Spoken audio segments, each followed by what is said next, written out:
What's good, yo? Speak Ya Clout Podcast in the building. As always, your boy Mike Sis. I got my good brother with me, Mobilarity One. Peace. Real brother. So, I got Try Bro Gigolo with me. Peace, what How up? you doing? How you doing? Special guest from Scotland, the good brother Kyle. How you doing, bro? Hi, Mike. How are you? Chilling, man. Yeah, man. Cool. Fucking next month, April 23rd, Mortal Kombat 11 is released. And me being a Mortal Kombat fan, I'm ecstatic. I'm sure the rest of the gentlemen can say so, especially the ones that are still playing. You know, like Kyle. I know he's ready for that. So we're gonna break down all the Mortal Kombat games from 1 till now. You know, so this should be a good episode. Just gonna wait to see who's in the chat. Got enough heads in there, then we can start.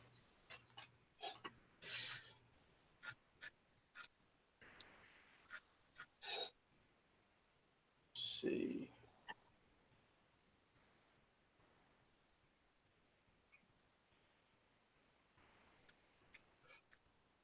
Yeah, man. This is my favorite franchise of all time, like, period. oh yeah. Oh, same here. Sometimes I'll be thinking, is it Street Fighter? But then I'm like, nah, fuck that. It's just Mortal Kombat. Yeah. Having a Yeah, problem with this fucking chat. When it comes to Street Fighter, for me, like I kind of start I kind of start by Street Fighter Alpha 3, and then after that I kind of like tuned out after that. Yeah. I don't Yeah, blame it's you. not the same for me. I'll be honest with you. What put me off Street Fighter was the film. Oh, God. Oh, God. I remember watching that film after I played Street Fighter 2, and I was just like, what the hell? What happened there? That shit is terrible. The best thing is the soundtrack. Yeah. Yes, absolutely. Yeah, I have it. Brilliant. AG video games in a building. That song that Rascast did would have totally fit with Mortal Kombat, in my opinion. Hell yeah. Definitely. All right, like we start every show with a new topic we never talked about before. We do shit like this. And since you're the guest, Kyle, how did you discover Mortal Kombat? When was the first time you ever played this franchise? Well, it was when I was about 8 years old, I think it was. I think it was like 94, 95. Because MK Arcades didn't like launch until I think it was like 93, 94 era, I believe. Because in the UK we didn't have them back in when Mortal Kombat first launched. I can remember my sister and my father used to take me to the arcades at the arcade place, which was like 20 minutes away from my house. That I used to live where I grew up, and I can just remember seeing the Mortal Kombat 1 and 2 arcades. And when I remember when I played them, I was playing as Sub-Zero against Scorpion, and I was just completely, I was shocked at what I was seeing. You know, I was like, God, this game looks amazing. I mean, a lot of people got into Mortal Kombat because of the violence and brutality, and that was one of the reasons. But the main reason for me was the look of the characters, like Sub-Zero, Scorpion, Johnny Cage, you know, Kung Lao, Liu Kang, you know. Yeah. But when I first played as Scorpion, I was completely amazed, and Sub-Zero as well, and Reptile as well. Even that character I liked playing as back then, and Baraka as well. The list goes on, but. No, when I first played MK1 and 2, I couldn't believe what I was seeing, couldn't believe what I was playing, and I just fell in love with it completely. Oh yeah. With me, I'll never forget it. The day I die, I'll never forget it. I was at a pizza place, Papa Gino's, I believe, in the mall, like right near the mall. This is like 92, yo. Right? I'm fucking 7.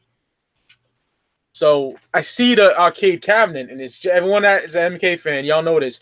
Johnny Cage doing that kick, you know, in the cabinet, and I popped the motherfucking quarter in, and I played that shit, and I was just amazed. Of course, I didn't know what the fuck I was doing. I was button mashing and shit, but it was short lived because we had to get going after that. But that was just that moment. Oh my god! Remember coming home, telling my uncle, he's like, "What? Oh shit!" Just talking to him about it and fucking it wouldn't be till like a fucking year later, you know, Mortal Monday when that shit came around. And I was a comic book collector, as was my uncle back then. So we seen it in the ads, all over the ads, the Mortal Mondays. And asked my mother, can I get the game? And she was like, I don't know, a little expensive. Because if y'all remember, Super Nintendo games are fucking expensive, man. Some of them just like almost 70, Same like with PlayStation. Yeah, man. Super expensive. So yeah, yeah.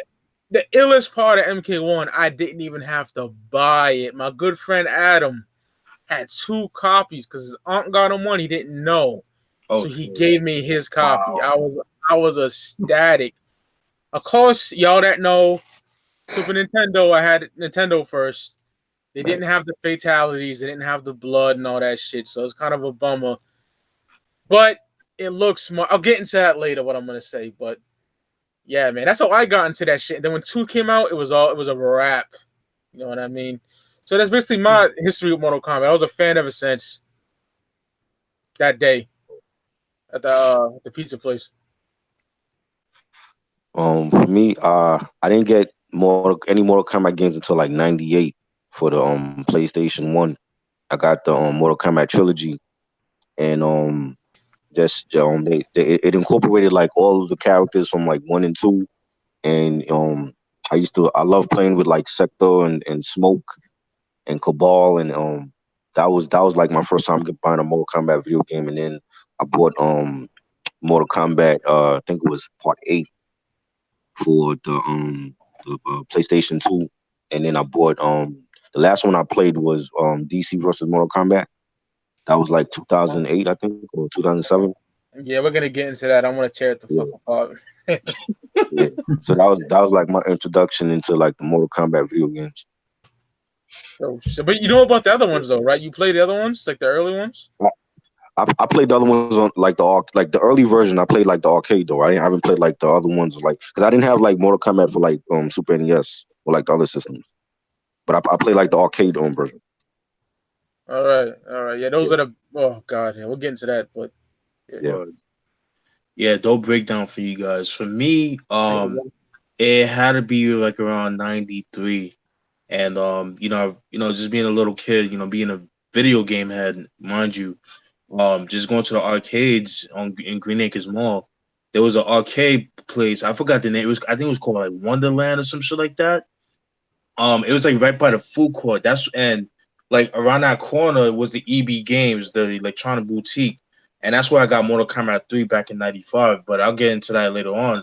But it was an ill arcade game. And it had like all the ill games at the time. Like like.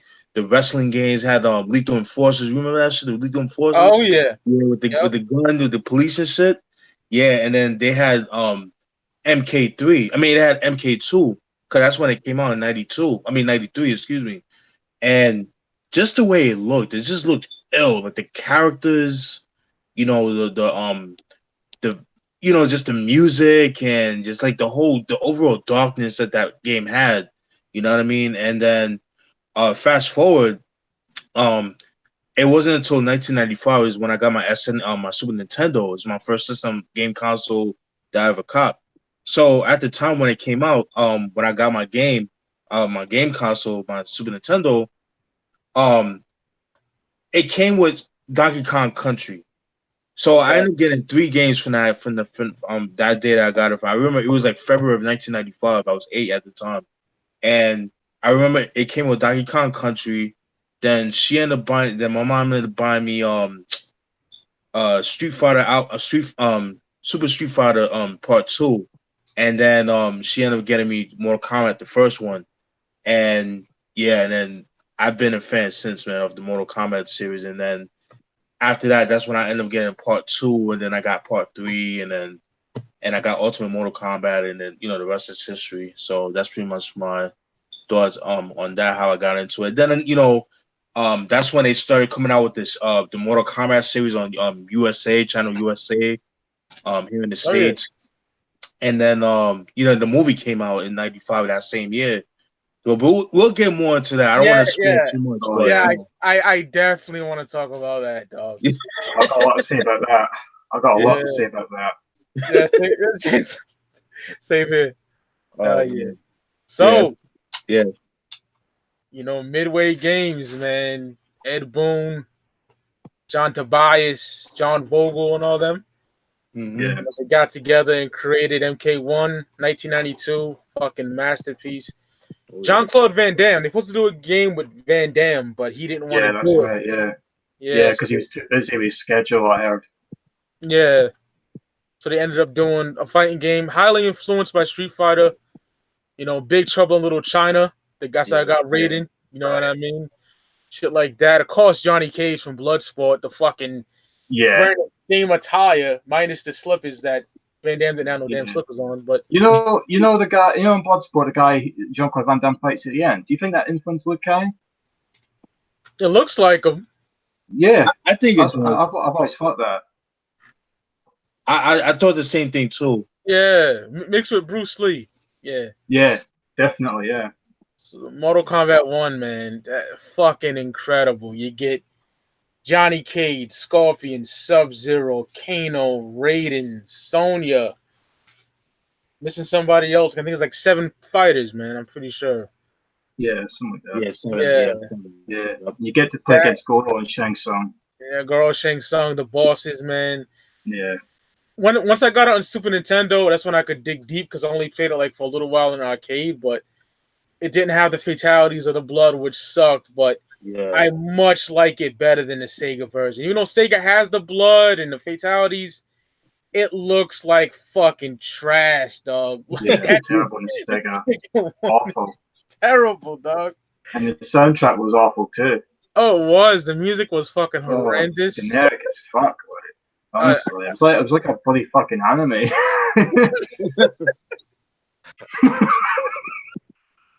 That shit was terrible, dog. I'd rather play Mortal Kombat on the Super Nintendo. Much rather we play it on. Yeah, a million times better.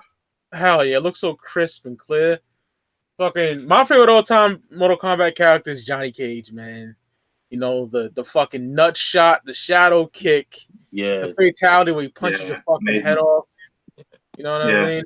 Oh, I fucking love it, man. MK1 is a great game. Just playing it today, it still holds up. It still holds up, man.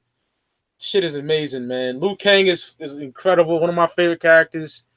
You know, definitely influenced by Bruce Lee. Scorpion and Sub-Zero. I as a kid, I was obsessed with ninjas. So me too. You know, so to have them in there, I was like, oh my god, that's amazing. You know what I mean? Like, MK1, the venues are amazing, like the courtyard and Goro's lair. Man, this is a perfect fighting game. I give this shit a 5 out of 5, man. You know, Goro was a motherfucker to beat. Yeah. Oh man, if you keep flipping back and kicking him, you get to beat him. That's how you beat him. Yeah. You know, just gotta time that shit well. You know what I mean? Yeah, man. Not much to say. Johnny Cage is my favorite in the game. Then after that, Liu Kang, then Scorpion and Sub-Zero. The fatalities are all fucking cool. Kano ripped the heart off the chest. Yeah. My least favorite character, not that she's whack or nothing, but Sonya Blade. I can't really. She's kind of like Blanca and Zangief in Street Fighter. I can't really use them well. You know what I mean? I can't use Sonya well at all. You know what you got? She got the leg scissors. She got the little pink false beam she shoots. She alright. I'm not a big fan of Sonya in that game, but I thought she was better in Mortal Kombat 3. I agree. Yeah, she's great in MK3, definitely. Yeah, definitely. So down the line, y'all fellas can talk about your favorite moments in MK1 and stuff like that, and your favorite characters and all that. Think about that. You can go, Kyle, since you're the guest. All right. For me, was when I was playing as Scorpion against Sub-Zero, and I couldn't beat Sub-Zero at all. This was I think this was the first time I played it in the arcade, I believe. And I remember Sub-Zero uppercut me into the spikes, and I was like, whoa. I couldn't believe, and I was like, wow. But I couldn't believe. I was so shocked how brutal it was, because before I was starting to play Mortal Kombat games. I was into Street Fighter and Super Mario and all those, really old games back then. But for me, that was I can definitely remember seeing that spike fatality, and also in the second one, I got uppercut again, and then it was I can't remember what it was. It was onto the floor. You know when your character falls on the floor and blood splatters everywhere. Yeah. Yeah. It was off the cliff, and it was like kind of similar one in Mortal Kombat 1. You know the what do you call it? The stage. I can't remember what it was. The one where you fell on the spikes. But in Mortal Kombat 2, you fell on the floor on the ground. And I can remember so well, seeing that on the arcade back then, back in like '94, I believe it was.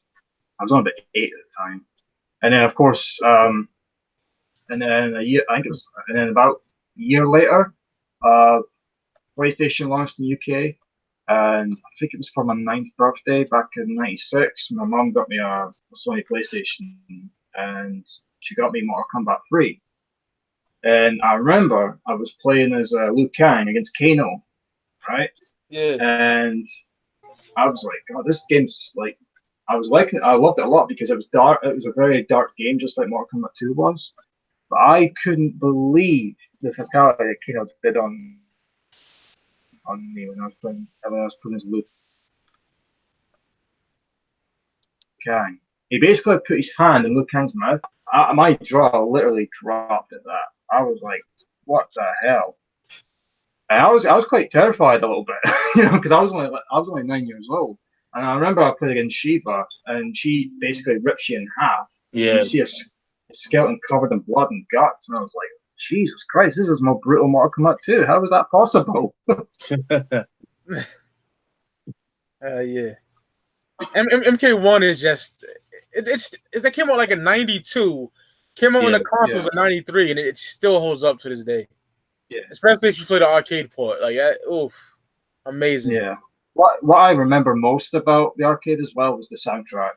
Just so good. Hell yeah. Like the player select menu, the Portal stage soundtrack, the army and the death pool, the forest. Just so good. Like, the soundtrack in it's just perfect. Another reason why the Sega Genesis version sucked dick. They didn't say their names. You didn't get the Johnny Cage, the Scorpion. You didn't get that shit. It said nothing. That's right, yeah. Yeah, it was terrible. Trash. Yeah, it's a shame because the Super Nintendo did it really well. You know what I mean? The only difference between Super Nintendo arcade was the soundtrack. But the soundtrack and the Super Nintendo ones were still great as fuck. Oh, hell yeah. I mean? It's still a great port. It's fantastic. Yeah, port. Absolutely. Chris? I only played the trilogy. I didn't play like Part 1 and all that though. Oh man. Okay. Yeah, I never played Part 1. I played the trilogy. It combined like the characters and different. Yeah. You basically played MK1 in the arcade though. Remember you said that earlier? You didn't play that in the arcade? Yeah, but I mean, but it was like the trilogy like incorporated like the different settings and the characters and stuff. So I didn't play like the whole. I don't remember like the arcade version. You know what I mean? Man, you need to do something with your life, my nigga. Trilogy is actually my favorite because I actually bought that. My dad bought it a couple months after I got Mortal Kombat 3. It's actually really good. I like the fact that they combined all the MK1 and 2 and 3 characters all in one. I thought it was really cool. So, Steven, I know you remember MK1. Oh yeah. Oh yeah. Yeah, like I said, man. I remember first playing that joint back in like '95 because I didn't play it when it first came out. I've seen it being played like in the arcade, but I never played it myself. It was Mortal Kombat 2 that is what I played first. Then I went back, I backtracked and I played Mortal Kombat 1 after. But Mortal Kombat 1, I fucking love it, man. Like although there's very limited characters, but they all do their thing. Sonya, I think she's like the weakest link. I don't know whole characters, but just the overall look of them are dope. Like Sub-Zero, he looked fucking crazy. He looked dark as fuck. Same thing with Scorpion. Kano, I think Kano, to me, he looks the best in this game, in my opinion. Like he have that half hair, half bald. Got the beard, got the red eye and all that shit. Look like he just got out of some fucking out of some island. Like he was like trapped in for like years and shit. He's coming out for revenge for the niggas that left him for dead. That's what he looked like to me. Yeah, Kano's a mercenary. Kano's a fucking thug ass nigga. You know what I mean? Right, Do you know exactly. what? Do you know what Kano reminded me of? The Terminator. I don't know why. I think it's because of the red eye thing. It totally reminded me of Terminator. Yes. Ed Boon did say he was inspired by that too. So yeah. Okay, Yeah, that makes sense. Yeah. That makes sense. And I remember when I played Mortal Kombat 3, Cyrex and Sector totally reminded me of the Predator. Oh yeah. And that's where it came from as well. What it reminds you of? The Predator, Cyrex and Sector. Yeah. Definitely. Cyber Ninjas. Definitely. Yeah, especially with the ponytails that they have. Yeah, definitely. Yeah, the dreadlocks, whatever they're called. Who did you use a lot in Really cool. MK1, Steve? Who did you pick? I was Scorpion or Sub-Zero for me. Oh yeah. Yeah, Played by Daniel Pesina, who also played Johnny Cage. Oh shit. Yep. Yeah, man. And what was dope about part one was you know, I love the music, and you know, you guys know I make music myself, and the music, believe it or not, it influenced me too. You know, like the shit. Like sometimes I would just pause the game, and well, not even just pause the game, but I was just like, I would just listen to the music. You know what I mean? Like that's how much I like the game. Like just like the way it sounded is like that 16-bit grimy sound that it had, and I was just like listening to the music, and it sounds so dope. And I like this the section where like, you know, where it says test your mic when you have to break the bricks or the wood and shit like that. I thought that was pretty dope. Something very different, you know. I thought that was pretty cool. I beat that a couple of times. I'm not gonna lie, that shit was hard. So and, the fatalities were cool with decent, like Sub-Zero when he took the nigga's head off and shit. That was pretty dope. You know, Scorpion with the you know, the fire and all that. I think Kano took out the heart or some shit like that. You know what I mean? But yeah, overall, man, dope game. Like I said, despite the limited characters, I really enjoyed that game. It's dope gameplay. Like I said, when I first played that in '95, man, I could not stop playing it until I got part 2. Then it was game over after that. Yeah, that's my thoughts on that. Yeah, I don't want to talk about MK2 yet. We got a guest coming on, y'all. Well, he's part of the podcast anyway. You know what I'm talking about. If you look at the chat, you can see what the fuck I'm talking about, y'all. Oh shit. A good brother, man. He's coming. You know, yeah, man. MK1, another one of my favorite niggas, man, is Raiden, man. Yes. Oh yeah, definitely. My uncle was a cocksucker with that charge, you know. He kicked my ass with that shit, yo. Yeah, I love Raiden, man. Shang Tsung was hard too, man, but not even half as hard as Shao Kahn, though. Oh God, yeah, Shao Kahn is so impossible for me to beat. Oh, Shang Tsung was easier than that. Yeah.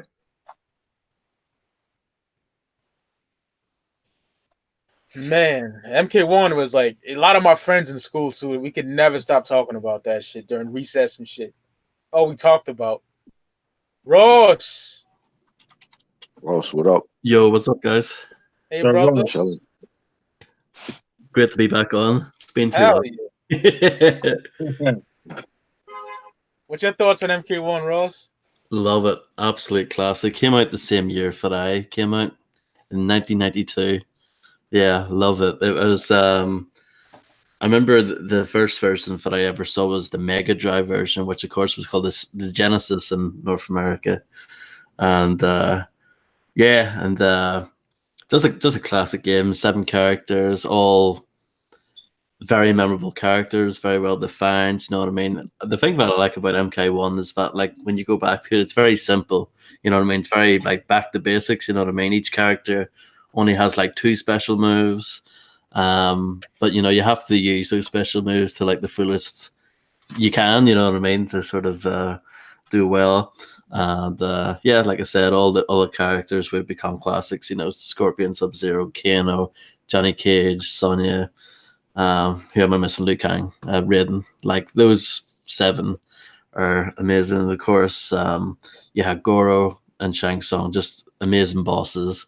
With Shang Tsung being able to morph and shit like that was kind of mind blowing back then. You know what I mean? You're like, shit, this guy can be everyone. He would mess you up with them fireballs as well. You know what I mean? Yeah.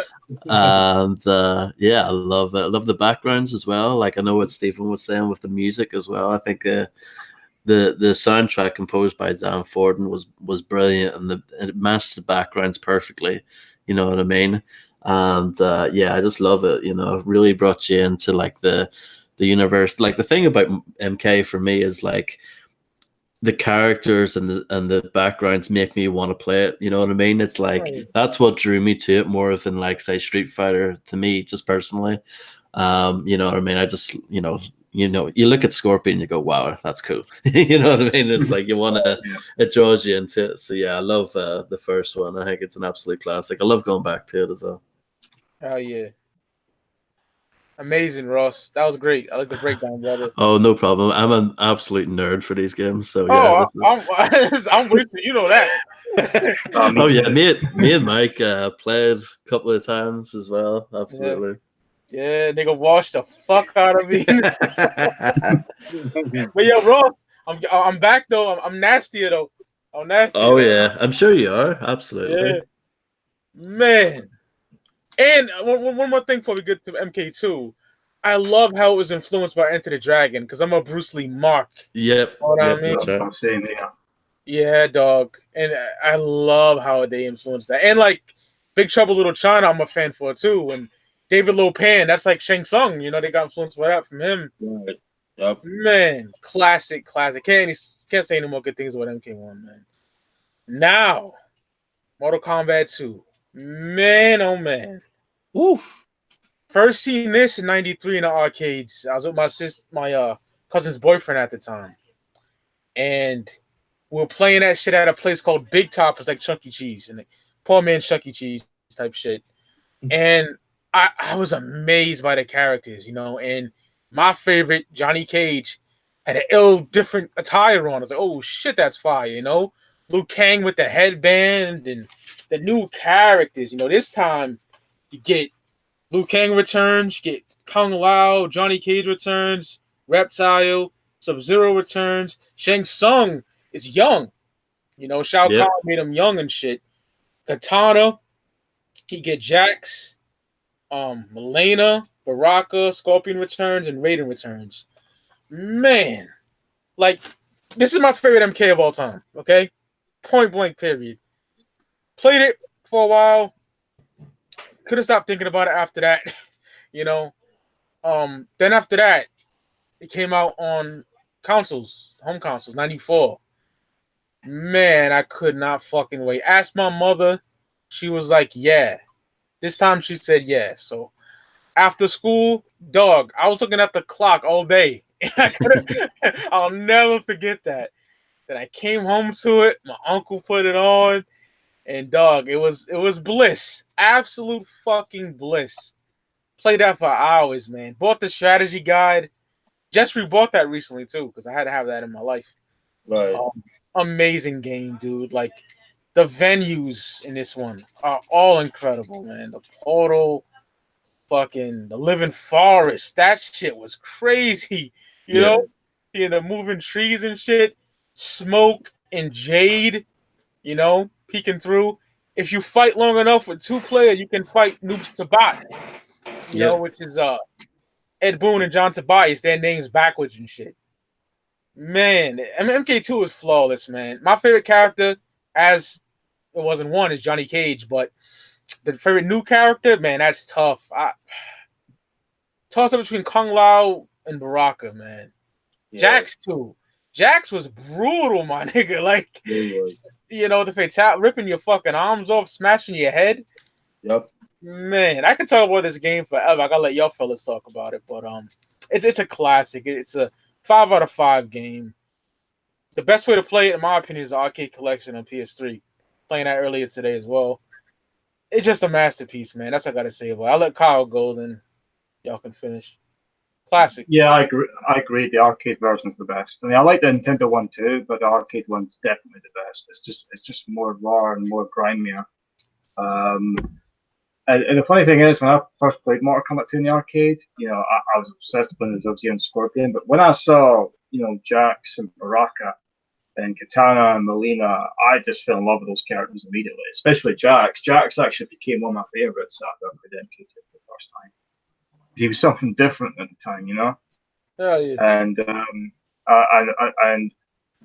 I also became a big fan of Johnny Cage's character as well since Mortal Kombat 1. I thought his moves in the second one were just unbelievable. Oh, And Reptile as well. I just loved it when he took his mask off and did the acid spit. Yeah. Oh my god! And then the Deadpool stage, and that stage fatality in the Deadpool. Oh my goodness me! That was one thing I forgot to mention. That stage fatality completely shocked me as well. But I just loved everything about Mortal Kombat 2. Just the soundtrack, the stage arenas, the characters, and everything. And even when the game started, you get to see a picture of Shao Kahn, with Shang Tsung on his knees, right, begging for a second chance. Oh god, that was so cool. Even when I play it now, sometimes it just brings back that memories of me playing it in the arcade. Honestly, it really does. I get flashbacks for that, and that's why I went and got Mortal Kombat Trilogy after I got Mortal Kombat 3, because I didn't own Mortal Kombat 2 at the time. I only played it in the arcade, and my sister had a Nintendo, and she borrowed it off my friend.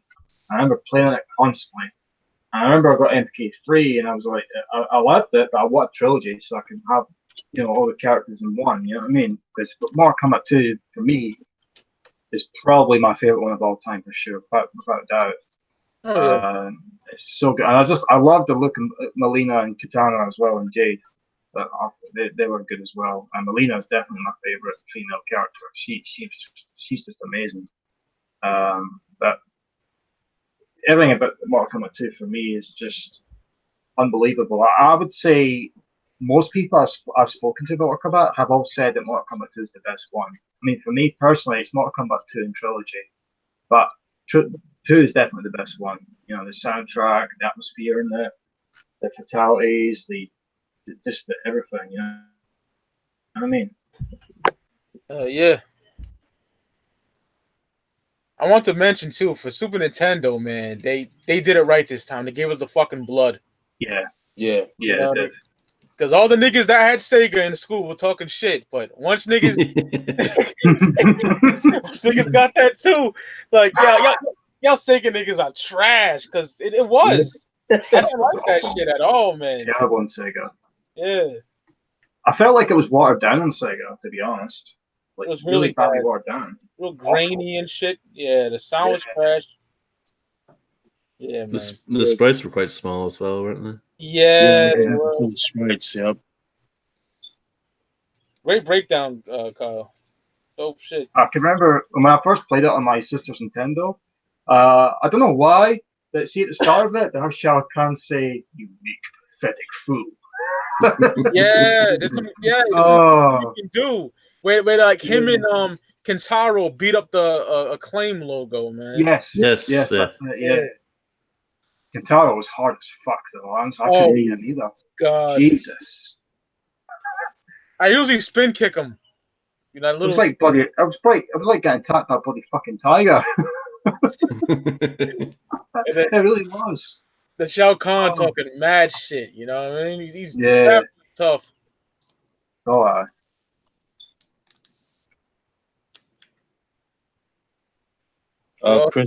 Chris, you go. Ross, then I guess. I don't mind. Do you want to go, Stephen? I don't mind. You can go. Okay. Yeah. I mean, I think Mortal Kombat 2 is one of the greatest sequels in video game history. You know what I mean?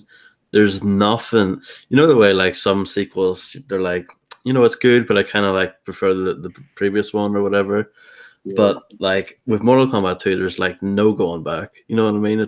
Everything was improved. The graphics, the sound, there was more blood, more characters. Like you said, the new characters were brilliant.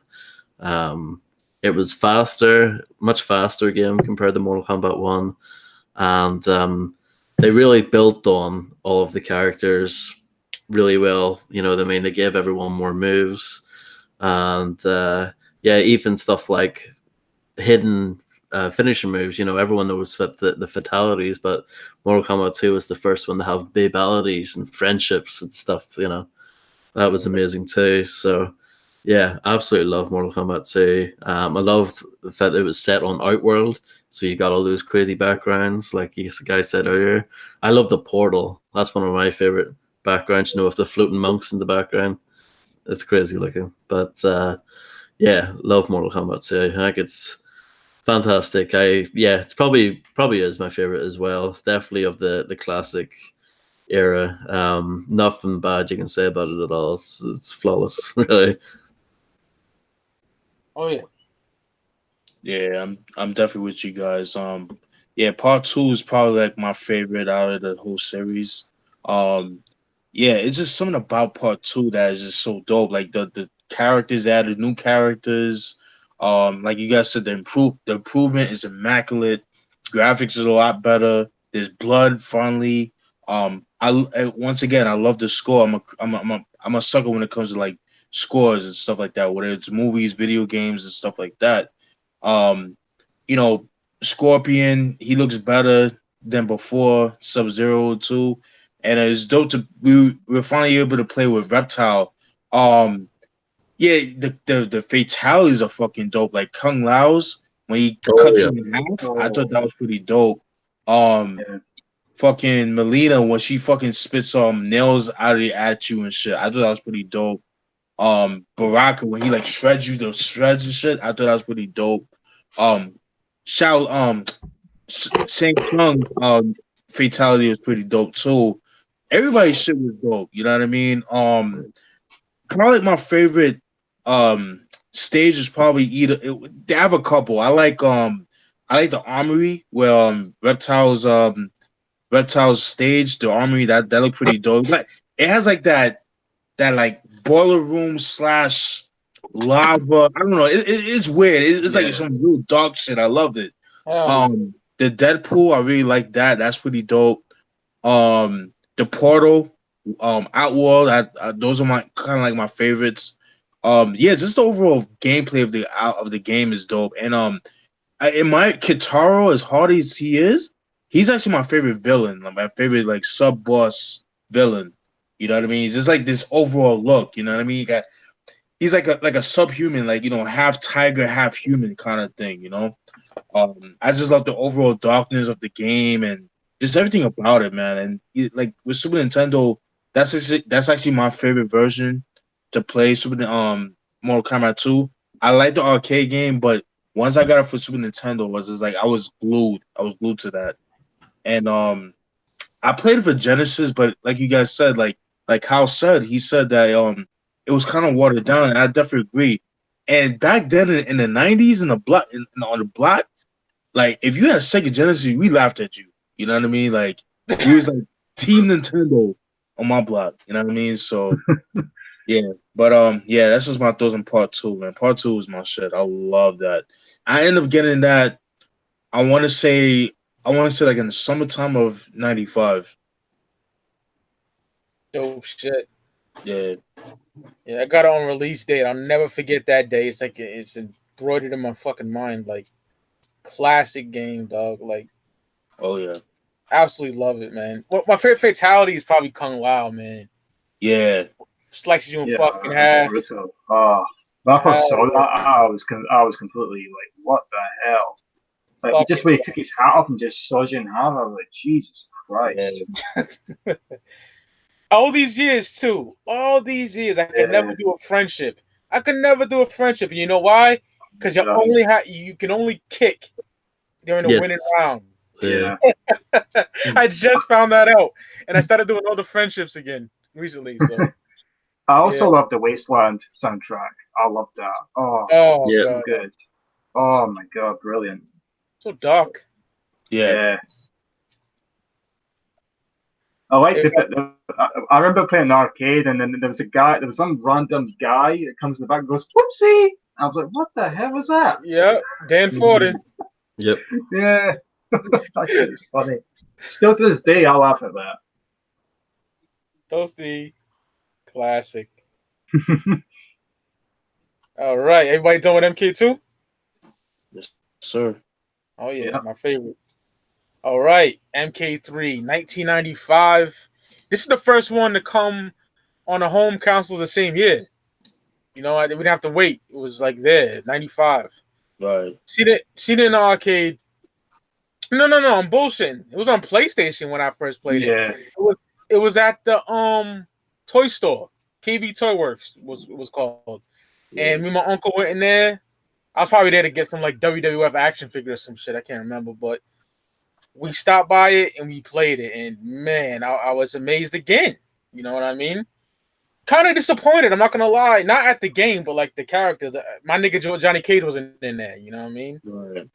There was no Johnny Cage. It was kind of There's no Scorpion, but you get Shang Tsung again with a new look.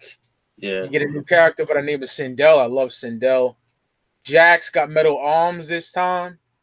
You get the returning Kano, Liu Kang, Sonya. Like Kyle said earlier, I do like Sonya in this game. She's great. Striker.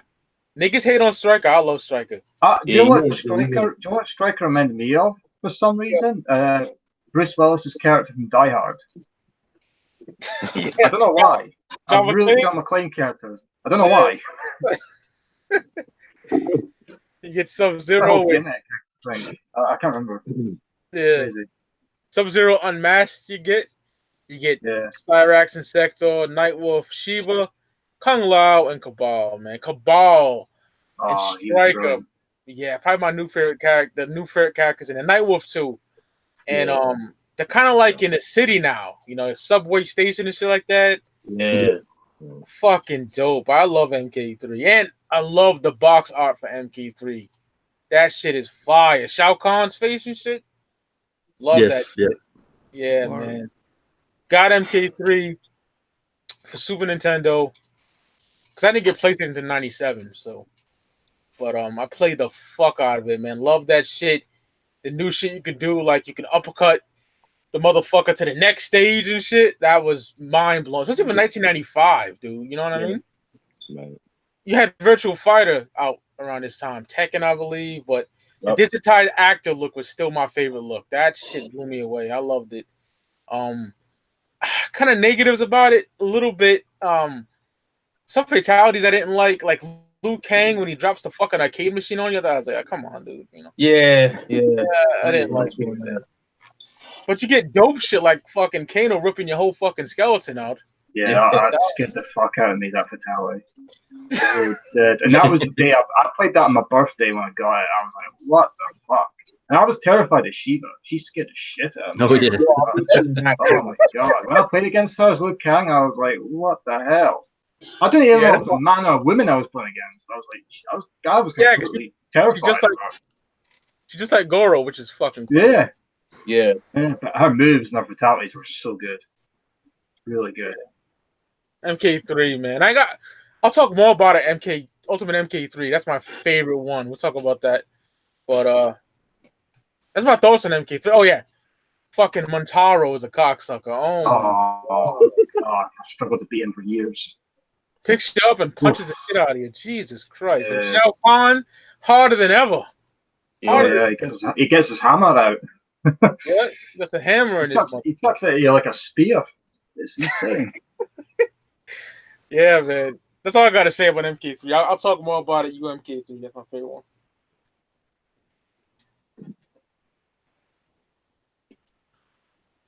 You can go, Ross. Yeah, I agree with what Mike said. Still great, still a really good game, but was a little bit disappointed with the character roster as far as, it just no Scorpion makes no sense to me because like Ed Boon has always said that's his favorite character. So why, I don't know, Mortal Kombat with no Scorpion just is wrong. It doesn't feel right. But most of the new characters I really liked. I know they're not like, what's the word? Like Striker's not like the coolest looking character, but he played cool. You know what I mean? He had the bombs and the nightstick and all that. He had the fatality where he strapped the bombs to you and all that. That was fun. There was Smoke in the game as well as a hidden character. Robot Smoke for the first time. He had that fatality where he blows up the world. Yeah. That's one of my favorites. Yeah. I agree though with Mike. Like some of the fatalities were kind of goofy. Another one was like the one where Cabal takes off his mask and like a ghost pops out, and like the guy just dies. It's like you can tell that they were trying to go for some like comedy, like slapstick kind of fatalities in there. It wasn't quite as hardcore as maybe MK2, but I still loved it. The background's not as like interesting as MK2 because it had more of that grounded like urban look. You had like the street, the subway, the graveyard, the church. There was like the bell tower where you could knock them down to go the stage fatality. Still love the game though. And the main thing from a gameplay perspective that they introduced was the new combo system. You could do these pretty easy, like simple like combos, like 3-hit combos, 4-hit combos, and they were really fun because they would usually send your the other character all the way across the screen. It was really satisfying learning those and pulling those off. So love Mortal Kombat 3, but I think Ultimate is where they really got it all together, and that's like the true MK3 experience, if you know what I mean. Yeah. Hell yeah. I agree. Chris? Yeah, like with the trilogy, I remember like using Liu Kang against Baraka and them having that stage with it looked like a monk, like a hooded monk was in the back of them. Yeah, the like, portal, like yeah. while the match is going on. Yeah, while the match is going on, and I loved it, and I always used to use Smoke and Sector and of course Sub-Zero. I have a question though. Why did they make why did they take off Sub-Zero's mask when Part 3 came out? I don't know if there's a reason. This is just me guessing, speculating. Yeah. I think they were trying to get away from like having like loads of ninja characters that kind of look the same. You know what I mean? At that time they were trying to maybe differentiate, but that's the only thing I can think of. I remember not liking that as well. That was another thing I didn't like. Sub-Zero with no mask. He needs the mask. Because in the trilogy they have both the unmasked and the masked Sub-Zero. Yep, that's right. And Ultimate MK3 as well. Yeah, that was great. That was a good one of my favorites. You can go, Kyle. All right.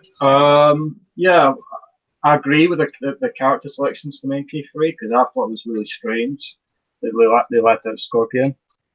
Same with Reptile as well, because Reptile was an was very popular in MK2. I think he would have been the third one as well. Yeah. But to be honest with you, I wasn't too bothered about it, and I'll tell you why.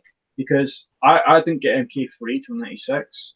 In that same year, Trilogy came out, and my mother got me Mortal Kombat Trilogy in Christmas that same year. So it didn't really bother me because I had both versions. Trilogy, with all the characters, and MK3 with some characters from it. Scorpion left out, so it didn't really bother me that much. You know what I mean? But I do remember seeing Ultimate Mortal Kombat 3 on sale for Sega and Super Nintendo, and I was like, what's the difference? And I remember seeing a picture, of the character selections, and I was like, that's why, because it had the Ultimate Mortal Kombat 3 version. I've got it here, actually, the Super Nintendo version. It had Raiden and Reptile, Noob Saibot, and Scorpion. Yep. And it left out Shiva for some reason, which was strange. Yeah. But I actually thought Ultimate Mortal Kombat 3 was kind of similar to Trilogy. You know what I mean? Mm-hmm. So it didn't really bother me that much because I got both of them the same year. So I love both versions personally, but I would say Trilogy's probably my favorite along with MK2. But I really liked the Cyber Ninjas, the Cyrex and Sector and Cyber Smoke. I just thought they were so cool, because it reminded me of the Predator, from the classic sci-fi movie. I just like the whole robot thing, you know what I mean? And the fatalities were sick as well, really cool. And then every time they got hit, like kicked or punched, that you hear the robot sounds they were making. I thought it was so sick. Yeah. It just gave the game more that grittiness, that darkness. You know, it was like a sci-fi movie mixed with a martial arts movie. You know what I mean? I just loved it. I just loved the way they mixed them both things together. You know, it was perfect. That's a great way of putting it too. Yeah. Yeah, man. Yeah, part 3. I remember getting it around like October of '95. That's when it came out. I think it came out like in the second or third week of October of '95. It definitely did. Yeah. It did, right? Yeah, that's what I thought. So I remember I got it. I think maybe like 2 weeks after it came out, and yeah, it was something different. You know, like you guys, it was kind of like what the hell? I mean, they look cool, but it's not Mortal Kombat 2. So as it got to the point where like when I first played it, it was like, well, it was okay. So I ended up going playing Mortal Kombat 2.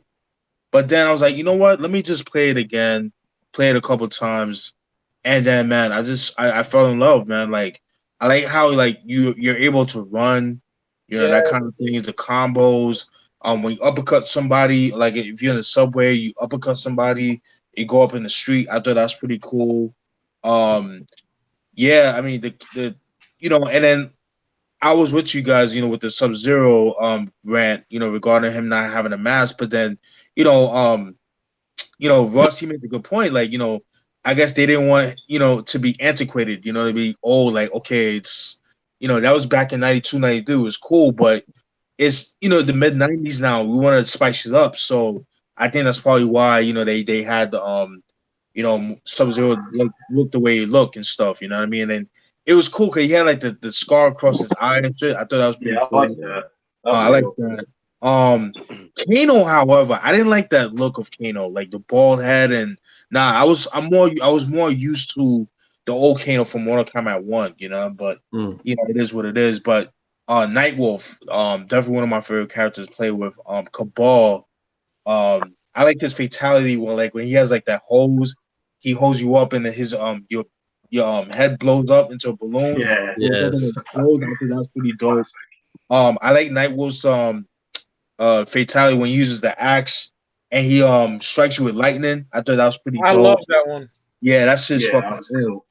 Cyrax, Cyrax, he to me was like the Scorpion version of the robot version of Scorpion. That's what I got from that, you know. So for those that wanted like Scorpion and Sub-Zero, like the ninja stuff, that's why they added like Sector, Cyrax, and you know, and Smoke and stuff like that. Sector was a pain in the ass to play with, though. He was kind of hard to play with, but he had some dope moves like with the missiles and stuff like that. That was really dope. Shiva though, she scared the fuck out of me. Just the way she looked with the red eyes and shit. I was like, no, I can't keep looking at her. Like I would cover her face just so she won't look at me. Like that's how scary it was. She was terrifying. Yeah, man. Overall dope game, and I do agree with you guys with Sonya Blade. She definitely improved on this game compared to the first one. Motaro for me, he wasn't as hard as Kataro. No, I agree. Yeah, I agree. Yeah, he wasn't as hard, you know, but Kataro, you know, in my opinion, he's the hardest out of like all the Mortal Kombat games that came out over the years. I think he's the hardest, you know. Yeah, Mortal Kombat 3 is dope, man. I like the score once again, but you know, it does have its faults, but you know, a dope improvement, but again, is nothing like Mortal Kombat 2. That's my thoughts on that. Yeah, just one last thing. MK3 was the first one to have animalities as well. Yes, so you can and babality too. I love the one when Liu Kang turned into a dragon. I thought it was awesome. Yeah, I like the one with Cyrax turns into a shark and bites him in half. Oh yeah, I forgot about that. Yeah, because those were very hard to do. The animalities very hard. Yes. Oh yeah. Not much to talk about on the next one, but I still want to touch on it because it's, to me, like Ross said, it's like the ultimate one for MK3, the best one. to play, in my personal opinion. Fucking love it. You get Scorpion added. You get Jade, Reptile, Katana, fucking. Oh, if you got Super Nintendo, you get fucking Rain and Ermac. I mean, my bad. Rain and New Sabat. Yeah. But you get Ermac on all of them. You get Ermac, Sub-Zero as a ninja, Smoke, and there's some code you can play as Human Smoke too. Yeah, it's like when you pick him on the select screen, you hold like a certain amount of buttons, and he turns into Human Smoke. Yeah. I remember that. Absolutely love UMK3. Got it for Super Nintendo. The box art, the purple with the skulls, just so. Oh yes, love it. The logo is amazing. Yeah. Not much to say about it. It's like a more badass MK3, basically. Yeah, great. You know, that's my thoughts on it. Period. You know, and then around that time, you had the movie.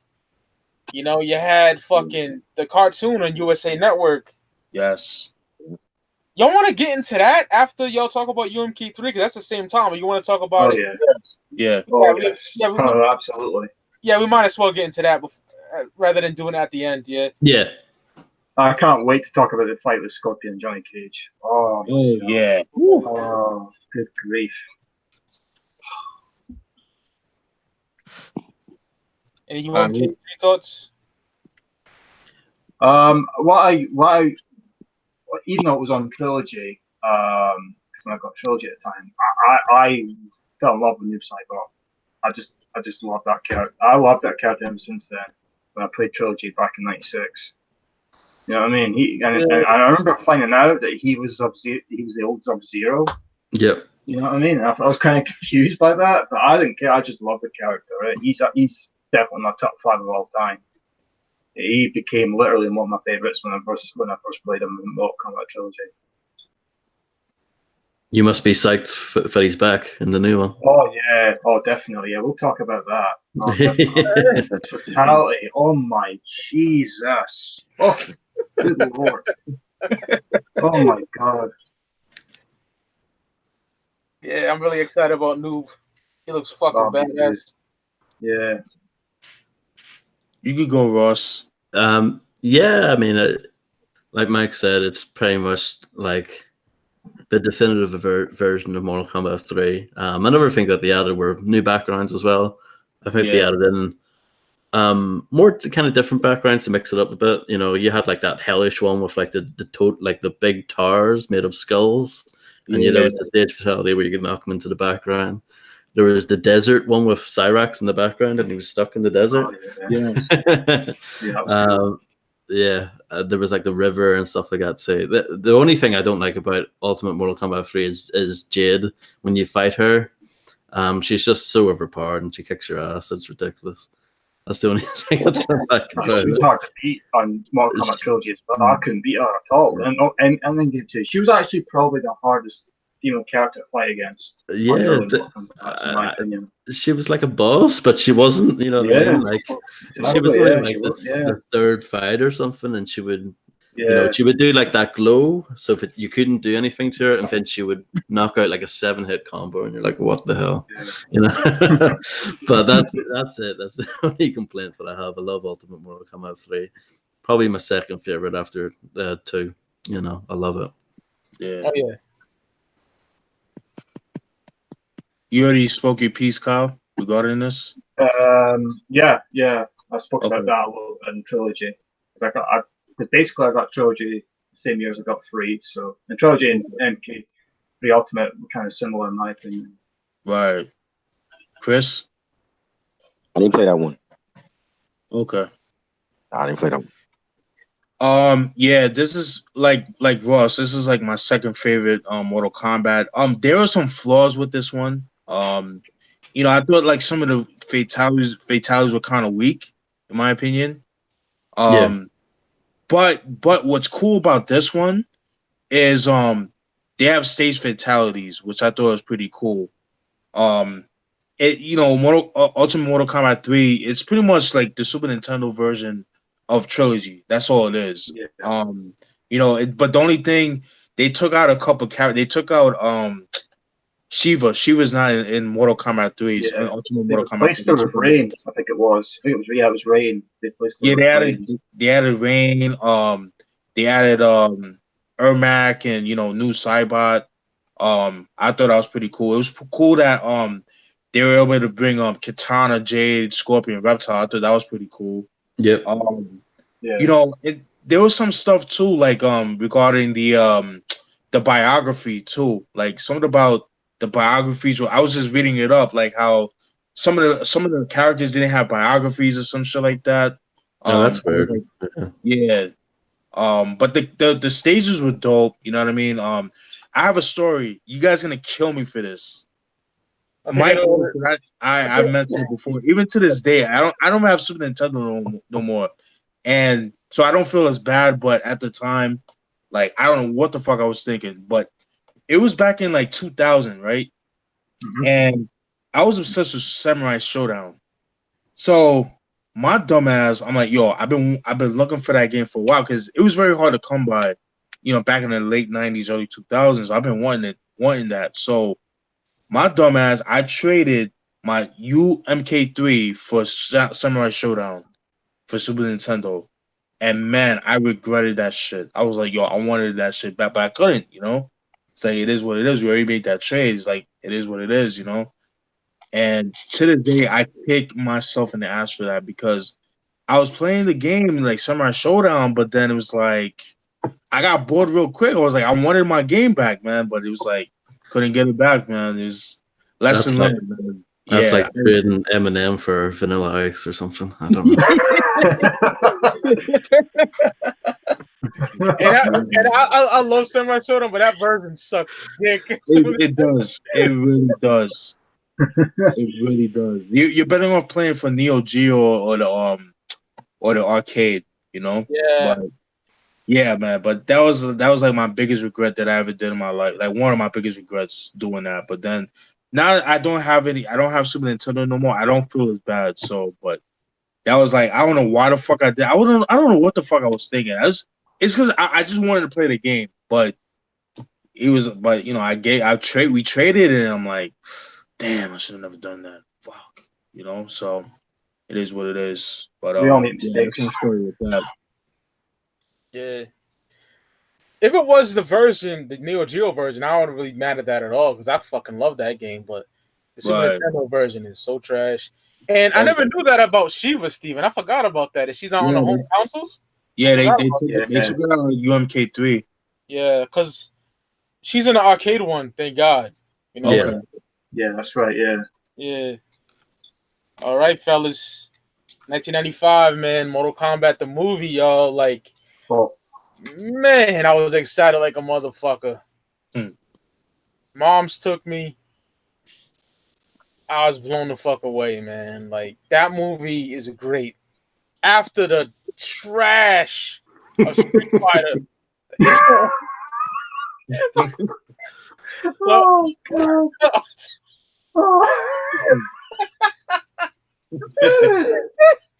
That is so fucking bad, dog. That shit is terrible, man. It's Mortal Kombat. I was like, fuck yeah, dude. Like, only one complaint about Mortal Kombat. Raiden is so bad. Oh, yeah. Lambert. Raiden's like Asian, I believe, too. Man. Yeah. Oh my god, that's so bad, man. He's terrible. There's different fighters. He just sounds terrible. I didn't really like the long hair either. Like the white long hair. Yeah. No. But just everything. Johnny Cage, cocky as a motherfucker, Yeah. My favorite character, Sonya, she was smoking. Liu Kang looked cool as fuck. And that was a big, y'all probably don't remember this show. It was called WMAC Masters, man. Yes. You remember that shit? I was that shit, man. Hell yeah, man. Tsunami and Superstar, yeah. Oh yeah, I had the action figures, my nigga. That's my shit. Man. Damn, son, you brought it back. Oh yeah, man. Because Liu Kang fights the machine, the black dude. Yes, that's the machine. And so me and my niggas are marking out. We're talking about that shit in school. Like, oh, the machine's in that shit. Yeah. I mean, Mortal Kombat 1, the first movie is amazing, man. I love it, dude. I love it, man. Same. Johnny Cage, man, fighting Goro. Those are $500 sunglasses, you asshole. Like, that shit was fire, man. That part when Shang Tsung said to Goro, "Oh, you imbecile!" Oh, that part still kills me. So good. Yeah, Shang Tsung was great, man. Yeah. Your soul is mine. That shit is fire, man. Yeah. Liu Kang dreaming about his brother, Lou, and shit like that. Oh, Yeah, man, the monks and that movie is perfect. Reptiles in that motherfucker. Yep. Kano. Yeah. Kano's hilarious. Yeah. Funny. That Australian accent and shit, man. I thought he was amazing. Sonya fights him. Man, Katana looking fine as a motherfucker in there. Man, I think it's a perfect movie, man. Other than Raiden, oh god, like I can't stand that character, and I love Raiden, but the actor, ugh. Yeah.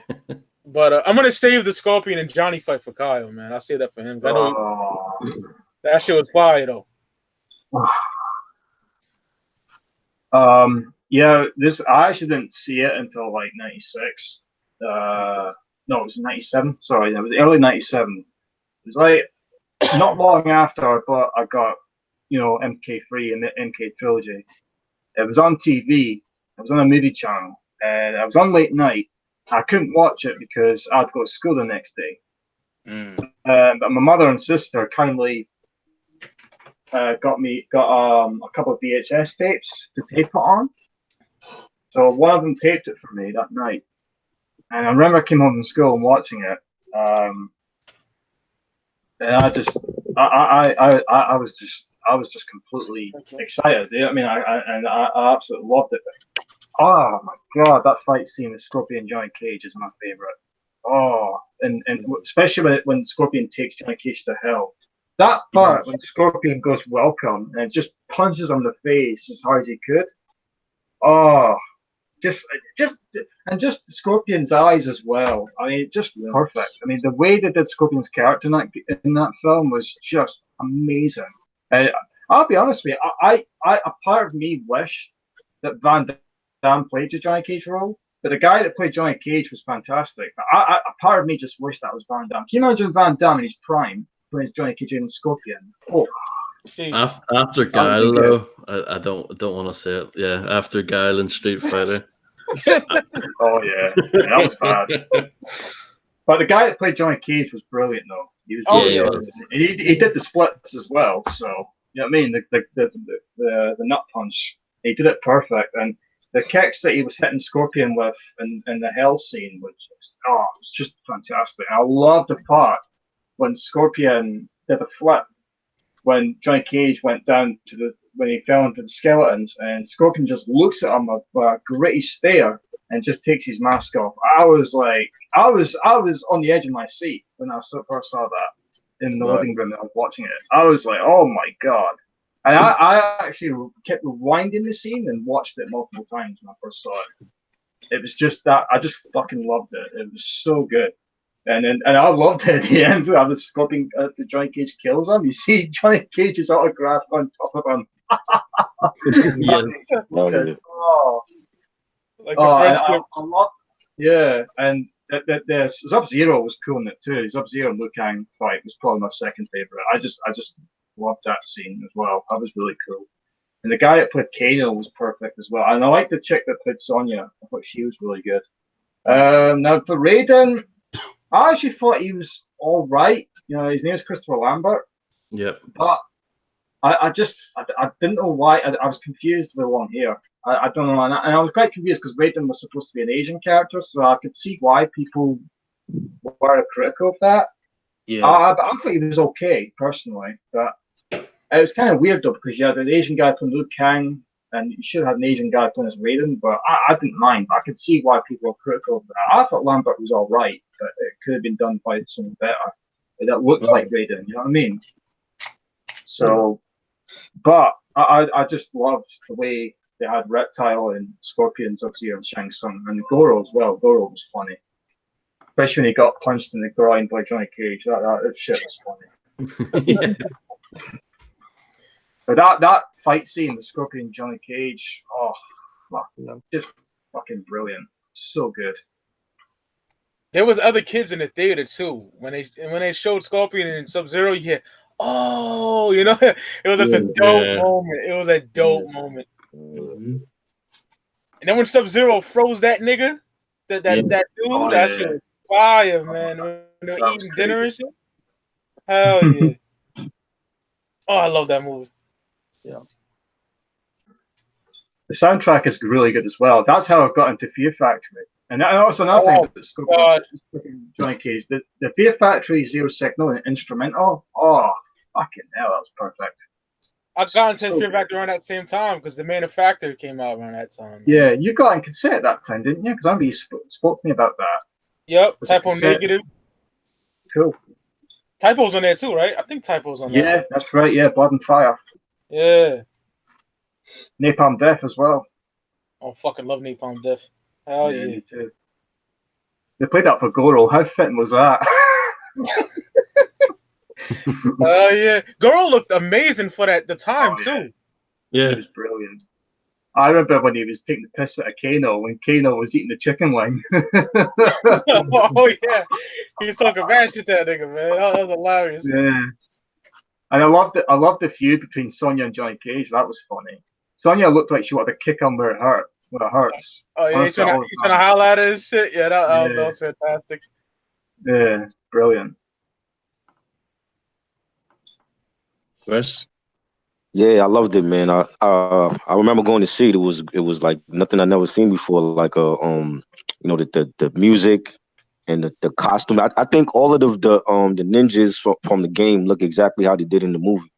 To me, at least, like Sub-Zero and Scorpion, yeah, and the epic fight scene with Johnny Cage and Scorpion and with the part where he took the when Scorpion took off his mask. And then you see like the skeleton face, and then like he like blowed the fire at Johnny Cage, and Johnny Cage had the shield. Yeah. And like he took the shield and like he ripped off like half of his scalp and shit. That shit was crazy. Yeah. And I love the fight scene also with Sub-Zero and Liu Kang because like I think the hand-to-hand combat in that scene, you could tell like they had to probably choreograph that those scenes for like long hours or whatever. You know, and when Liu Kang had he threw the icicle in when it froze up Sub-Zero and shit. That shit, I love that. That was a great scene too. And I think Christopher Lambert. I think they made Raiden American. I think they needed like an American face at the time for like one of the main characters. I think that's why they picked Christopher Lambert. Yeah, because I know him from like the Highlander. Yeah, I know him from like the Highlander films or whatever. Yeah, same here. You know. Like he did those back in the 80s and shit. So I think that's probably why they picked like American face for that character. But it was a classic movie though. Hell yeah. Yeah. Yeah, I agree with what you guys said. It's like the only video game movie that's actually good, isn't it? Like I can't think of any other ones, but you know, because the issue is that most of these like film directors and writers and all, like they don't give a shit about the game that it's based on. You know what I mean? They go off and do whatever. But with this one, they really got everything right. Like you said, with the music and the costumes, like all the characters look like who they're supposed to be, and I thought all the actors played their parts tremendously well. And yeah, I mean, I can't knock the Mortal Kombat movie at all. I remember like reading online that like maybe some people could have been disappointed with the lack of violence, but like I don't think it really mattered. You know what I mean? It was more about the story, and like the fights were good anyway. You didn't need like shitloads of blood. You know what I mean?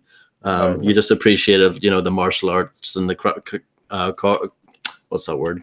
Choreography. Yes, that's the word. Thank you. But yeah, fantastic movie. I just love Scorpion's eyes in that movie too. Oh yeah, so fucking cool. So grimy and gritty and dark. You know what I mean? Yeah. So badass.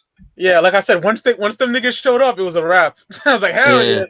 And it came out at the perfect time too. Like that was like the peak of like Mortal Kombat's like mainstream like it was massive at that point. You know what I mean? I think it came out at the perfect time to capitalize on all the success.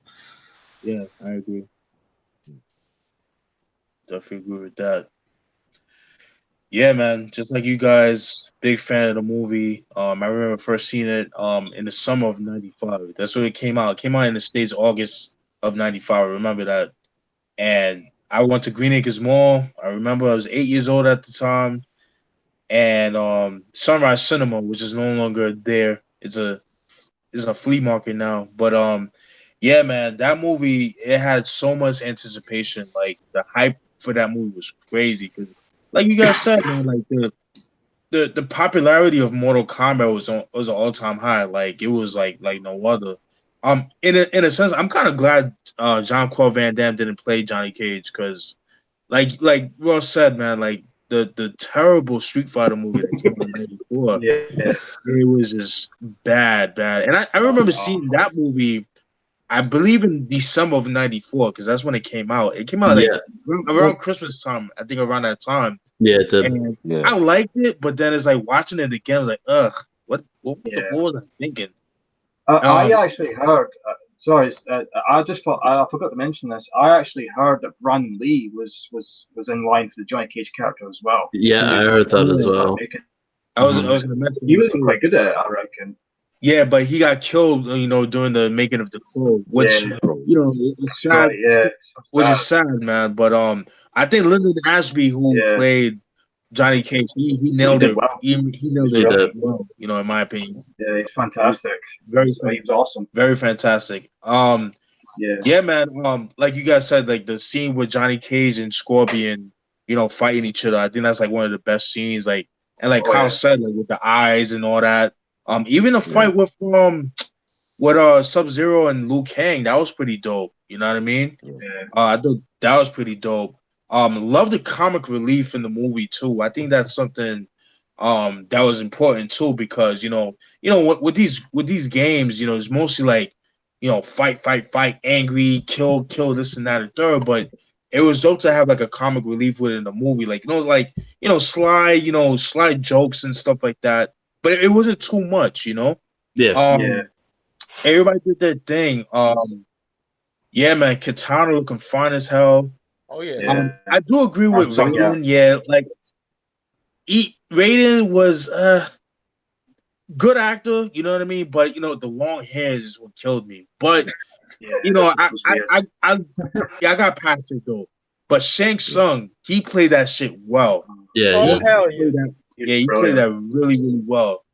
Yeah, man, the overall theme, the overall feel of the movie, like you see Outworld and all that shit, I thought that was pretty dope, man. I love the movie. I could play. I remember when it came on pay-per-view, I would record it because at the time I didn't own it on tape or DVD because DVD didn't come out until like '97. So I remember recording on from the on a VHS from pay-per-view, and then I recorded and I used to watch that shit all the time. Every day after school I would watch that shit. And yeah, this is a timeless movie. I know some people didn't like the movie. I mean, I get it, but I thought it was great. It's definitely one of the best, if not the best, video game active game that made to a movie that ever came out, in my opinion. That's my personal opinion, man. But yeah, overall very dope. Yeah, man, and like you guys said, like also Cameron Diaz was supposed to play Sonya Blade, but I think she broke her wrist doing like a karate training session, which I'm kind of glad she didn't make it. Because I don't know how I would see Cameron Diaz as that. I can't see her doing that. I can imagine that. I thought the woman that played Sonya Blade was perfect. She was smoking hot, right? She was. Yeah, she was. But yeah, that's just my overall thoughts of the movie. Dope movie, dope soundtrack. The score, everything about the movie was dope. Like it was so atmospheric and everything about it was dope. Now, quick question. I've always thought the scene where when Liu Kang's having that dream of his brother getting killed by Shang Tsung, was that supposed to be Kung Lao? No. I don't think so, because Kung Lao beat so. Goro over like years ago in Mortal Kombat 1. That was like the storyline. He's like a monk too. I Oh, don't think that, okay. no, Yeah. they're actually cousins. They're actually cousins. Gotcha. I always Okay. thought that as well, Stephen. I thought that too.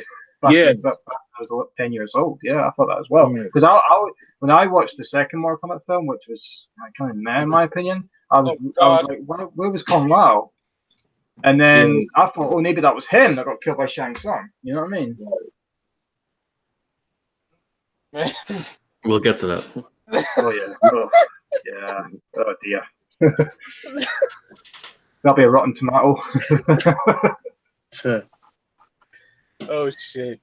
Yeah, yo, the cartoon came out, but not much to say about it. I liked it. I just thought Liu Kang sounded like he was 12 years old in that shit. Kind of put me off. You know what I mean? but it was dope for what it was. All right, Mortal Kombat Trilogy, 1996, man. This shit was dope. Got it for PlayStation. As a kid, I liked it more. Now it's kind of not the biggest fan of it, to be honest. Just like it's like all over the place for me. You know what I mean? It's definitely cool to have all the MK people in there at once, but Daniel Pacino didn't play Johnny Cage. I didn't like the actor that played him in there. Right. Didn't really look like him. I don't like it that much, man. But Trilogy is definitely dope, but just not one of my favorites, you know? Not much to say about it, really. I want to buy it again on hard copy. Only ones I don't have is MK4 and Trilogy. I need to get Trilogy again for PlayStation so I can play it on the PS3. But yeah, man, it was dope at the time, and I was absolutely ecstatic. You know what I mean? To play with fucking, you know, even the MK2 versions of Kung Lao you could use in there, and Jax and shit like that. Raiden. Yeah, it was cool. Kano as well. Yeah, Kano. Yeah, definitely. I think Chris and Kyle could talk more about that game. You know, I know you guys are fans of it. It's not bad. It just is, you know, not one of my favorites. Trilogy.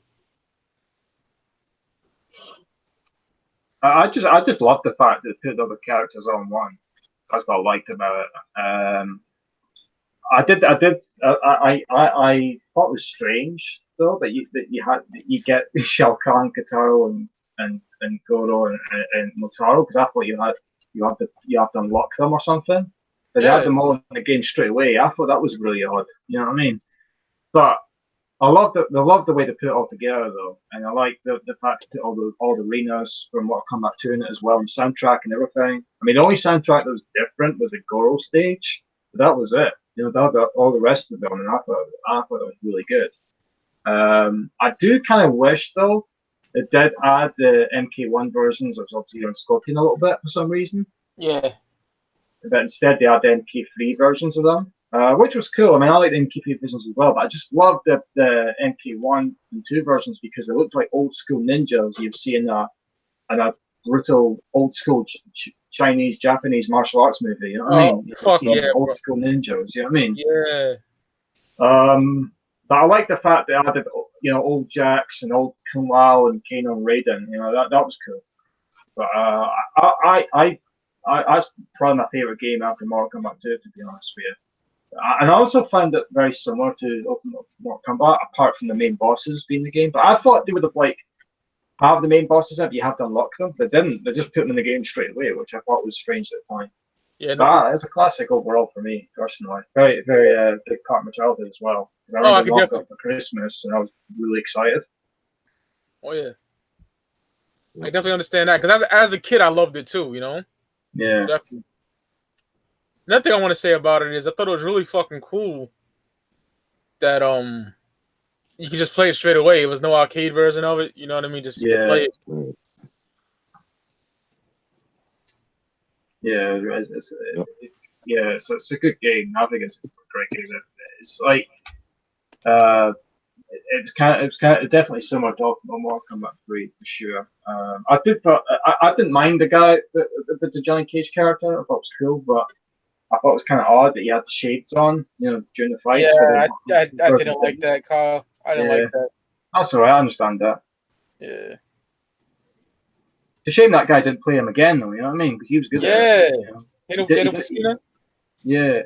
And you guys know why they got rid of him, though, right?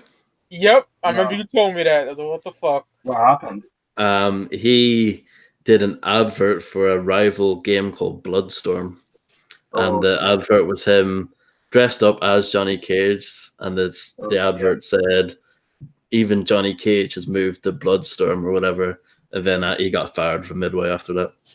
Oh shit! That's probably why it wasn't in 3 either. Yeah, probably.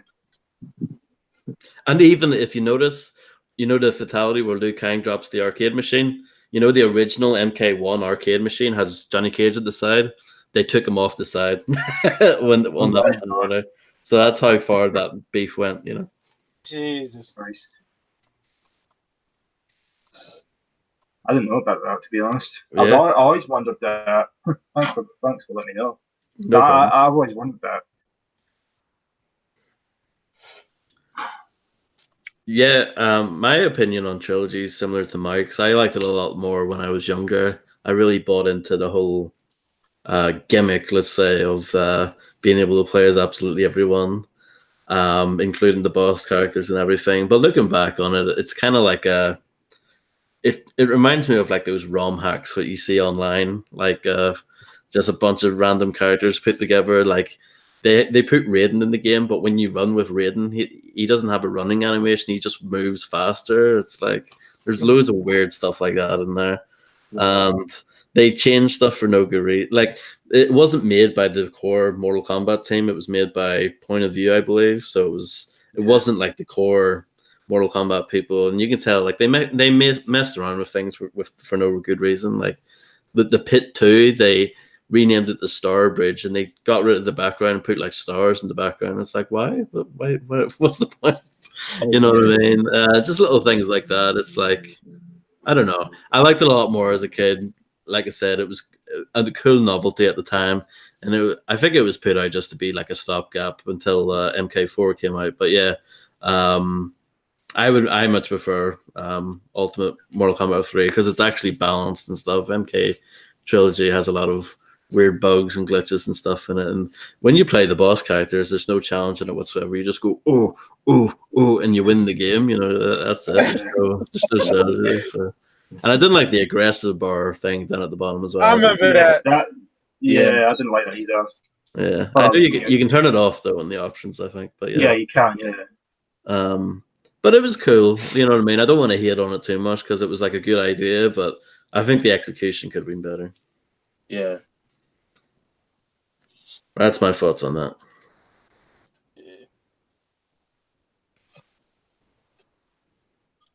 Chris or Kyle? Yeah, it was. I liked it. It had the single player mode, 2-on-2 mode. The 8-player mode, and the graphics were great. I like the fact that you can like fight somebody and then like you can like uppercut them into like another like level and shit. Yeah, that was dope. Yeah. Yeah, it was good. I barely remember it now, but I had a lot of fun playing it back then.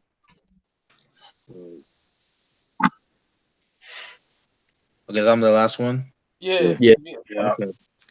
Yeah, for me, I played it sparingly, but remember not liking it too much. And be honest with you, it's like one of those things. I'd rather just play Ultimate Mortal Kombat 3, in my personal opinion.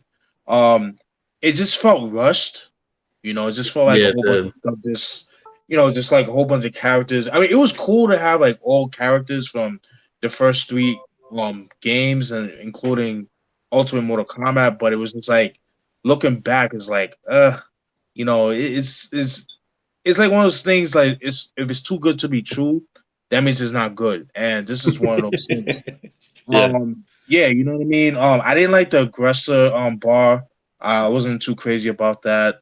I don't know. It was like one of those things. Like I got really bored quick. It was like nothing new. It was like, I mean, the only cool thing about it, it came with Chameleon, and then you was able to get like the classic ninja costumes with Sub-Zero and Scorpion. So I thought that was pretty cool. And yeah, like you were able to play with the bosses like Goro, Shao Kahn, Kitaro, and Mataro, which was cool, but it was very limiting. Yeah, not really much to it. Like it's not my favorite. And even from what I understand, like when it came out, like it got mixed reviews too. Yeah. And yeah, it did. Yeah. And I think I want to say that the 64 version I think they took out somebody, if I'm not mistaken. Didn't they? I think you couldn't do the thing where you could play as the older versions of certain characters. I don't think that's in the Nintendo 64 version. Yeah. That's The N64 one got really bad reviews. I could imagine. Yeah. Another thing is that the Nintendo 64 version had female chameleon, which instead of the male ninjas, it was Katana, Melina, and Jade. So yeah, right. And the sprites, man. Oh my god, they're bad. Woo. Yeah, they're cool. Yeah, nah, fuck that game. Yeah,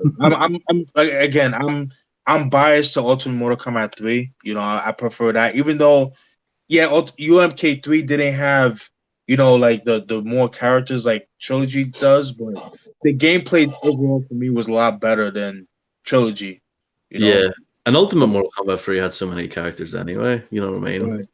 Yeah. And I think I didn't know that until you said about the point of view company.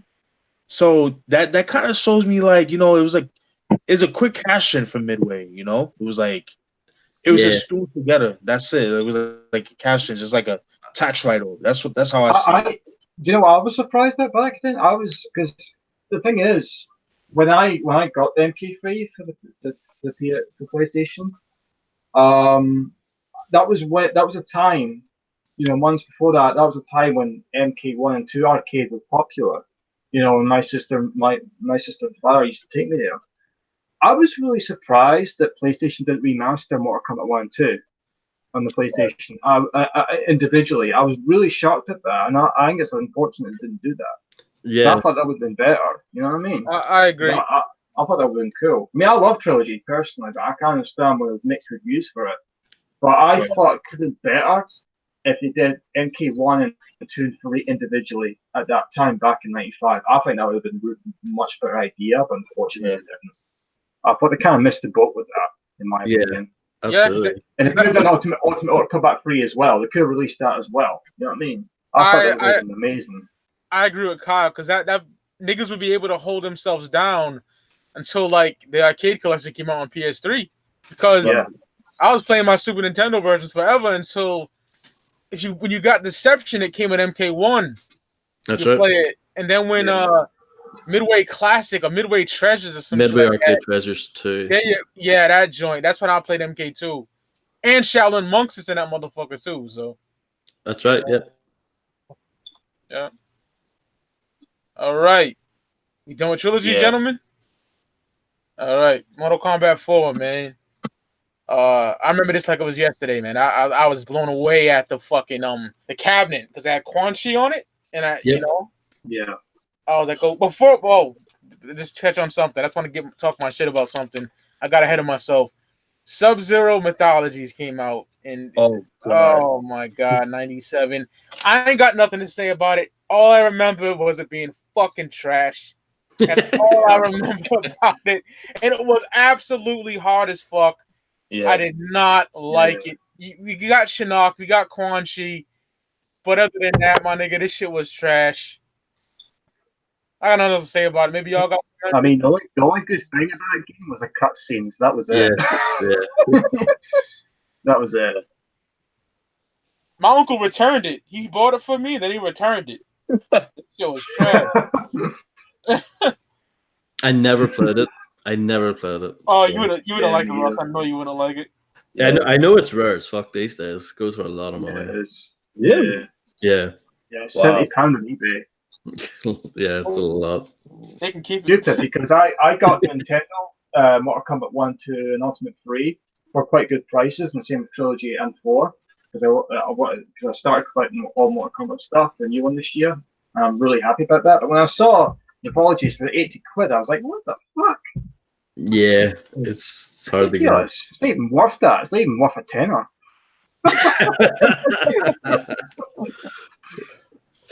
Oh man. Man, yeah, I hate it. I love the idea of it though. You know what I mean? It's such a shame. Like the idea of like a single player like game about Sub-Zero, like that sounds dope on paper, but I like the soundtrack on it. The soundtrack is cool. Yeah. Yeah, like you guys said, man, like the concept of the game is dope. I like the album. I like the cover. That's the only good thing about this game. That's the only the ice style dragon. That's dope. I like that. Yeah. It has like that winter feel to it. I like that. I do like the fact that on the PlayStation version, it has the live action cutscenes, but the 64 they they had to cut that out because it was very limited, limited storage. Like it had a lot of sprites too, because it didn't hold, certain stuff. So they had to put like still images, you know what I mean? But overall, it's not very memorable. I remember my boy Omar had the game, and I remember looking and playing with the game, and it was really boring to watch. Like I fell asleep. Like it was that. What is this? But I felt like again it felt rushed too. Like it was a rushed concept. Yeah, nothing much to it. I think it was kind of but that's my thoughts. Like, was it trying to be like an RPG game? Kind of like you had like an inventory and you could level up your ice powers and shit. It was kind of little light elements, I suppose. Yeah, really clunky as well. The gameplay was clunky as shit. The sprites, man. Whew, man. That's small and shit. I hated it. Yeah, it was bad. I remember watching people play it, and there's like a bit where you have to do like platforming, like in the wind or something. It looked so frustrating. Yeah. Yeah, it's not good, dude. It sucks. It was that fucking puzzle. I mean, I was like, what the hell is this? When I was watching it, I was like, Jesus Christ, no wonder this game's very rare. Yeah, me. Yeah, I guess like no one bought it back in the day, so yeah, it was like a one and done kind of thing. Yeah. It felt like an afterthought. Yeah. Yeah, it sucks. And it gets worse later. Yeah. I don't know if you guys know what I'm talking about, but I know what you're talking about. What's that? Oh God, Mortal Kombat Special Forces, man. Dear. Oh yeah, that was like graphics were awful. I remember I checked out on YouTube years ago. The graphics were horrendous. Oh my jeez, and the jacks looked like fucking terrible. Looked like a Lego fucking man. green bandana on his head. I was like, what the hell is this shit? He looks like a fucking goofball trying to be a fucking rapper or something. Huh?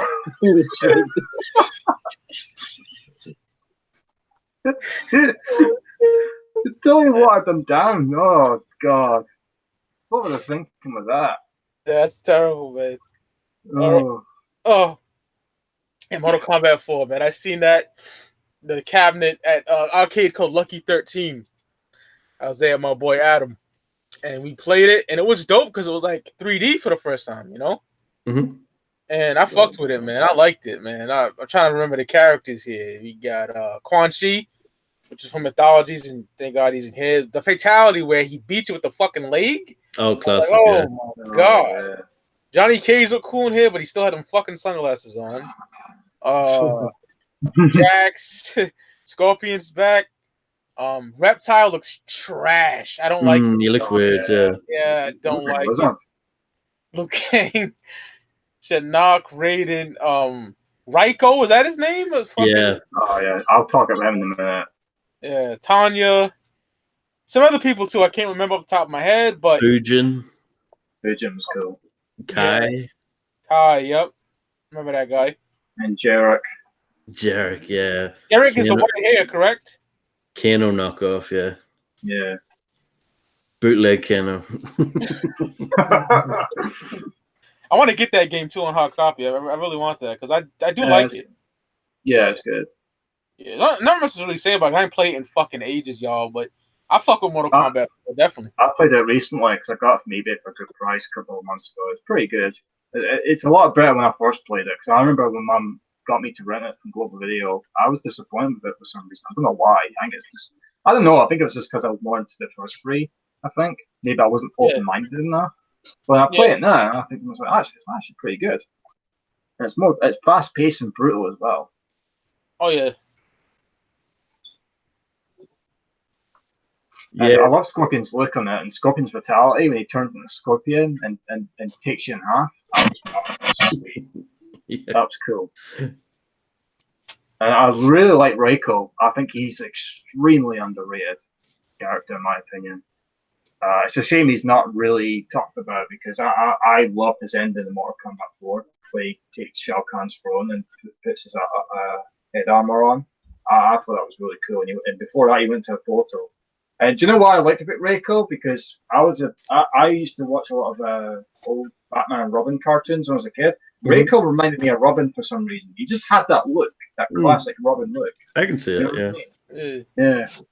Big fan of Batman. I hope he's on MK11, but we'll wait and see. I doubt it. Yeah, I doubt it as well. The 3D character's unfortunately not very popular enough, which is unfortunate. We'll get to that. Yeah.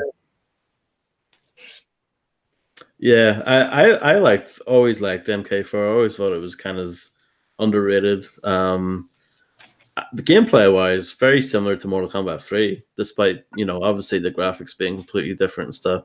Very similar kind of gameplay style with the running and the combo system, and there's a few other things that they added, like there were like these heads on the floor and you could pick them up and throw them. And all the characters had like weapons that they could pull out as well. So that was pretty interesting. Like Scorpion had like a sword, and certain weapons had certain characters had like a crossbow or something, like a projectile weapon. So that was kind of interesting. They went with MK4. They went really overboard with like fatalities as far as like how to do them. Some of them were really hard to do, and some of the normal moves were kind of hard to do. It was, of course, the last one in arcades as well. Worth mentioning that. And but I always liked Mortal Kombat 4. It was kind of like felt a little bit more like Mortal Kombat 2 as far as like backgrounds go, because you had like the living forest again. It was a little bit darker background wise, but I liked it. I thought it was a cool game. It's a shame that I think it's due to the technology that they use with the arcade, is that we've never got like a perfect arcade port of that game. It's something to do with the engine. Apparently it's very hard to emulate, but hopefully someday we'll eventually get like a perfect arcade port of MK4. I would love to see that. I would love to get that, Ross, too. Yeah, same. I used to have the game on PC. The PC version's pretty good. Like, it's pretty close, but Mortal Kombat 4, always liked it. Always thought it was good. Not like, it's not classic, you know what I mean? Like, the way MK2 is, or MK3, or even MK1, but like, it was still a fun game, and it was something different, at the time. What I liked about MK4 was the soundtrack. The soundtrack was amazing. I loved it. Yeah, it was cool. It's so good, especially the one when you lose, you fall into the spikes. Oh, that was cool. Yeah, that was really cool. Brutal as fuck. That was cool. I loved that. So good. Yeah, I love that game over screen. It was really cool.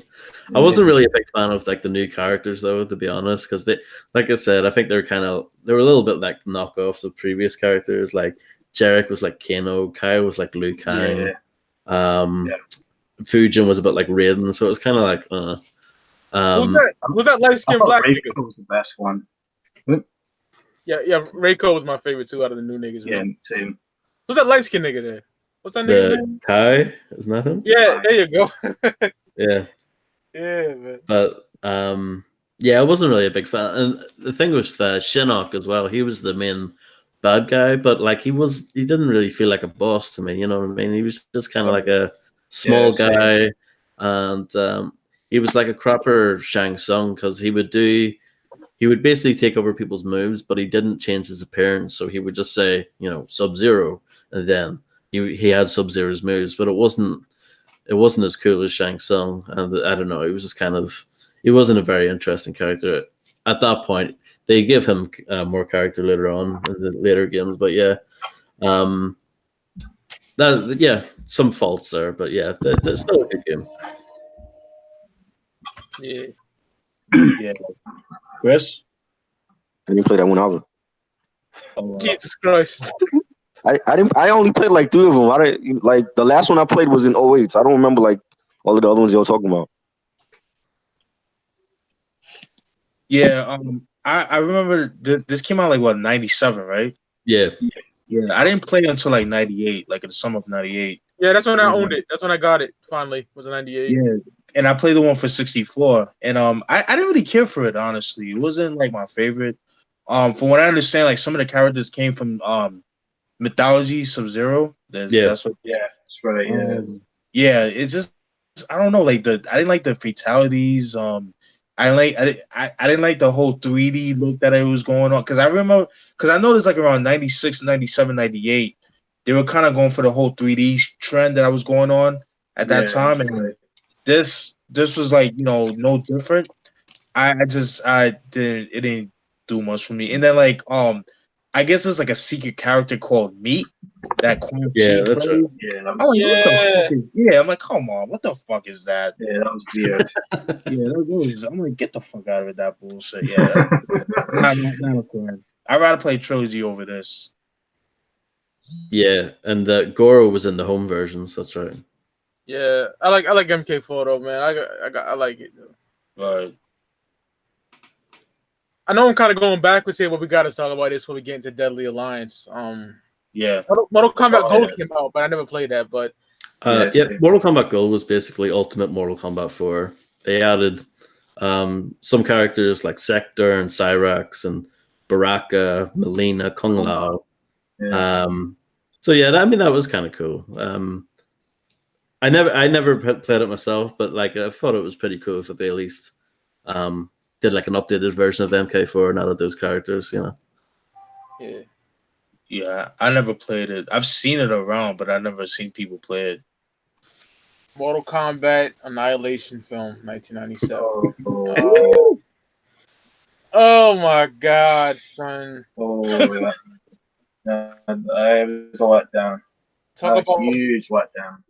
Talk about leaving the theater mad. Like, oh my god, it was just Sony is not hot anymore. Fucking Johnny Cage dies. The whack nigga that played Johnny Cage didn't like him at all. Shao Kahn was terrible. For such a dope ass fucking character, having that corny motherfucker play him. Didn't like it at all, dog. I didn't like that at all, man. Fuck. They had Raiden and Ermac as jobbers. Yeah. Oh, look at Job Squad. Fucking Raiden, the fucking Ajax from Warriors. I love the actor, but he was trash. He got the haircut. Yeah. It's a new look.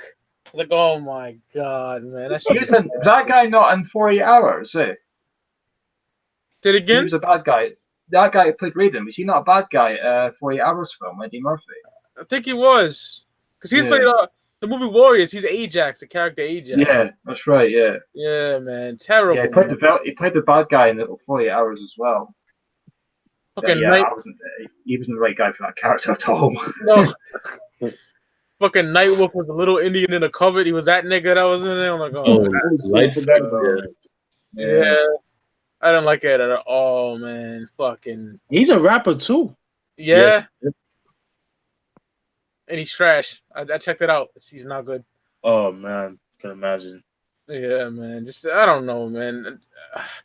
And the woman that played Shiva was fucking terrible as well. Yeah. Montaro was terrible. Corny, cheesy, just a fucking bad movie. That's all I gotta say about it. Yeah. I liked the guy that played Sub-Zero. But he was quite cool. But he was on it for a short time. That was a bit lame. Right. It was the same with him and Scorpion, and Scorpion took Katana, and that was it. And Sub-Zero disappeared, and I'm like, what the hell is this? Right. Yeah, it was such a huge letdown because it had massive potential, but it just completely shit the bed. It wasn't good. I even thought that the Cyrax scene. Cyrax looked cool, but I thought the fighting scene wasn't good. I'm with you on that, Kyle. I felt the same way too. It was very disappointing. Like they were like running around circles and shit. Like what the fuck? Yeah, random as hell. Yeah. I didn't like the way they used Ermac as well. I thought they misused him. Right. Because he's such a cool, badass character in Mortal Kombat games. But they just made him look like an absolute jobber. It was a joke. And Shao Kahn killing Jade made no sense at all. They should have had Jade in a fight with Katana. Would have made more sense. Hell yeah. But instead, that Shao Kahn kill her for God knows what. Just the whole thing was just. And the fight between Raiden and Reptile was awful. Awful. Just what was this? Fucking gymnastics? That's what it was like gymnastics in a fucking cave or something. I was like, what's this? Who come up with this shit? Seriously. The guy who wrote that must have been fucking taking crack or something. Good lord. That was bad. It was boring. It was dull. It was just, terrible. Yeah, I remember watching it like late at night, way after the fact on TV because I never saw it, and I didn't finish it, so didn't get to the end. But yeah, I watched at least half of it. Yeah, it was terrible. Did it ever come out in theaters? Oh yeah, it did. Yeah, because I seen it there, and I left pissed the fuck off. Okay. Yeah. My bad. Go ahead. I was just gonna say it kind of killed like any chance of that being like a long running movie franchise. Oh yeah, killed it completely. Bad. I just thought, why? It's such a shame because you could have done it so much better. You could have had Cabal, you could have had Stryker and Kung Lao and Quan Chi, but totally fucked it up. It was such a disappointment. I know. Such a shame. They could have done so much with it. I even heard they tried to get Michael Jai White to play Jax, but they couldn't because he did that terrible Spawn movie, and that's a shame because he would have been perfect for Jax. I think he would have been perfect. Yeah, he was in the live action YouTube series though. That's right. Yeah, that's right. Yeah, he was good at it too. Yeah, he was in there. Perfect. I hate Baraka in there. He looks fucking terrible. He was. Oh, that was awful. He looked like a fucking hamster with fucking blades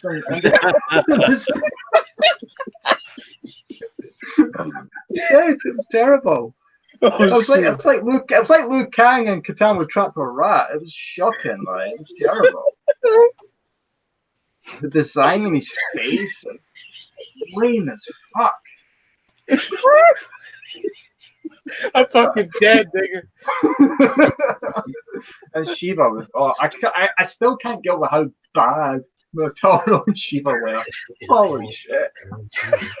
The date's over. What the fuck? That's what she said when she attacked Katana and Liu Kang. The date's over. But what the fuck?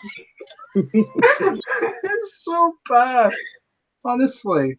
Latoya Jackson. She was terrible. Jackson with 4 arms. I said my piece. Yeah. I remember. I didn't see it when it came out in '97 because I wasn't living here in the States. I didn't come back till like '98, and I bought it used that because like at Blockbuster Videos, you get the movies used and stuff like with the actual case, and they have like the tape, like the Blockbuster tape underneath, so it won't come out. So I bought it like that, and man, whew, yo, the fight scenes, man, Jesus Christ, the only fight scene I actually liked was what's that? The Liu Kang and the reptile. That's the only one I liked, but other than that. Nah, I did not like the movie at all. The only good thing about Melina, that was it. Oh yeah, that was bad. Yeah, that was they was fighting in the mud and shit. I'm like, come on. Yeah. That was weird. That was bad. But I do like the scenes. I like the stages and stuff. The stages were dope. Like especially like the fight scene with with like, Liu Kang and Reptile. They were like out in Outworld and stuff. I thought that was pretty dope. That's like only good thing for that movie. But other than that, I didn't really like it at all. I can see why they didn't make another movie because that definitely killed it. Yeah. And the same with Raiden and Shao Kahn was awful as well. Oh my god! And the guy that played Raiden's voice sounded like a fucking robot. Honestly, had a fucking voice box or something. Yeah. It was dreadful. And then Shao Kahn was like, "Rain, this will never happen again." I'm like, what is? It is just bad acting, bad script. Just not good at all. Special effects were horrible. Oh yeah. Ugh. Terrible. You see it, Chris? Okay. Move on to fucking Special the Forces, Alliance right? now. Yeah, Special Forces, man. Jesus Christ. Played it once. Yeah. Never want to play it again. Trash. That's all I got to say about it. I never played it, but I know it was escaped out the back door. You know what I mean? It was very low key release, and it was put out as a budget title. You know that says it all right there. And I remember watching like the opening cutscene. It made it look like a cheesy, like 60s spy film or something. It's horrible. Jack's driving his car and some shit. Yeah, it was really horrible. Really horrible. And I love Jax as well. It's like, hell yeah. Yeah, me too. He's in my top 5. He's my top 5 favorite. Like, they messed it up so bad. Yeah. And he looked like a Lego man. He did. He's just... Yeah, Lego guy with a bandana on. It's just bad. Oh god. Yeah. Fucking terrible. Yeah, I remember like Ross said, man, it was like a very low key release because I remember because like I said, Chris would know what I'm talking about, but like in New York, like in the hood, we would have like these these independent video game stores, and it would have like all like the exclusive video games that you wouldn't be able to get at Toys R Us or Electronic Boutique or something. It was like bootleg shit like that. And I remember I would see Special Forces, and I never played it, but I would always see it there, and it never left the shelf. So that tells you a lot. Even the front. I recently checked the gameplay on it on YouTube. Oh my god, I would rather play Mythologies over that shit. Oh yeah, definitely. Yeah, it was worse. It was a million times worse than Mythologies. That's how bad it was. Yeah, and it supposedly it was supposed to take place before Mythologies. Yeah. The Mythologies was after the fact. Again, it just seemed very rushed, and it was 3D. Again, it was like that late 90s trend with the 3D games. It just did not work. They tried to copy Tekken because Tekken started that trend, and I like Tekken as well. But Virtual Fighter 2, you can't forget that. Yeah, that's right. Yeah, that too. Yeah, but yeah, Special Forces, basura. Garbage, my nigga, trash. Yeah. Even the fucking the cover looks bad, man. Like you see Roman like is lightning, and then like the line boom. Come on, like the I see what I'm going to go with it, like the 3D. Yeah, like the 3D, like night vision. Like, no, come on, stop it, man. It's bad. Why the fuck did they put a bandana on Jackson's head as well? That was yeah. It's not hip hop, man. That's all it is. It's totally forgettable game. Total flop. Oh, 2002 runs around, man, and I was ecstatic because I bought this the same day I got Vice City. Grand Theft Auto Vice City, I remember that, and some CDs and shit like that. Fucking love Deadly Alliance, man. I have some discrepancies about it that I, don't like that much, but we get Shang Tsung comes back, we get Boraicho, new character. Thought he was pretty funny. Quan Chi, Lee May, Scorpion, Sonya, Kenshi, one of my favorite new characters. He was dope as fuck. Yeah, I like Kenshi. Oh yeah. Movado. Kind of got like those Cabal weapons and shit. Johnny Cage, my favorite character of all time, man. I don't like how he looks in here. With the fucking taped feet and shit. I don't like that shit for Johnny, man. Sub-Zero, Kano, Kung Lao. Fucking one of the worst characters ever, Su Hao. Oh yeah. He was a jobber. Oh yeah, Katana, Jax, Raiden. Reptile looked like trash in here. I did not like it at all, man. He looked like a lizard. A big massive one on the tail. He kept doing that crab move he was doing as well. That was strange. Yes. Yeah. Cyrax. I'm probably forgetting some other fighters, but Yo, be right back, fellas. All right, All right, Steve. bro. Yeah, pretty much. I'll just be listening on because after Mortal Part 4 and Mythologies, I kind of left the Mortal Kombat franchise, so it was like got turned off. But I'll let y'all speak. But I'll be right back. All right, brother. Cool. Yeah, Deadly Alliance was dope for what it was. Like I told Kyle off air, I have it, still can play it right now if I wanted to, but I haven't played it in fucking years, so I can't really remember a lot of stuff. I think it was cool with the crypt and all that. That was kind of annoying though. You want to unlock somebody or get certain things, fatalities and all that, but dope for what it was, definitely. I fucks with it. Yeah, I always liked it too. We got it a bit late in the UK. We got it in 2003, and I remember playing a demo for it actually, but it didn't have the blood in it, so that was kind of shit. Didn't get the game until years later, but I really liked it. I always thought it was pretty cool. It had very different fighting. The gameplay was pretty different compared to the older games, but it was pretty fun. It had like the different stances. Each character had different stances, and one of them being a weapon stance. And you would even find combos where each of those stances would kind of link into each other as a part of the combo and stuff like that. I thought that was pretty interesting. Some of the characters were kind of like they were missing key moves. Like Raiden didn't have his torpedo. La la la la la la. Like he didn't have that for some reason. And I can't remember some other ones like Scorpion can't teleport anymore. Things like that. It's like I feel like some of the characters were missing like key moves, but some of the new characters were cool, like Kenshi. Night Tara was pretty interesting. Female vampire.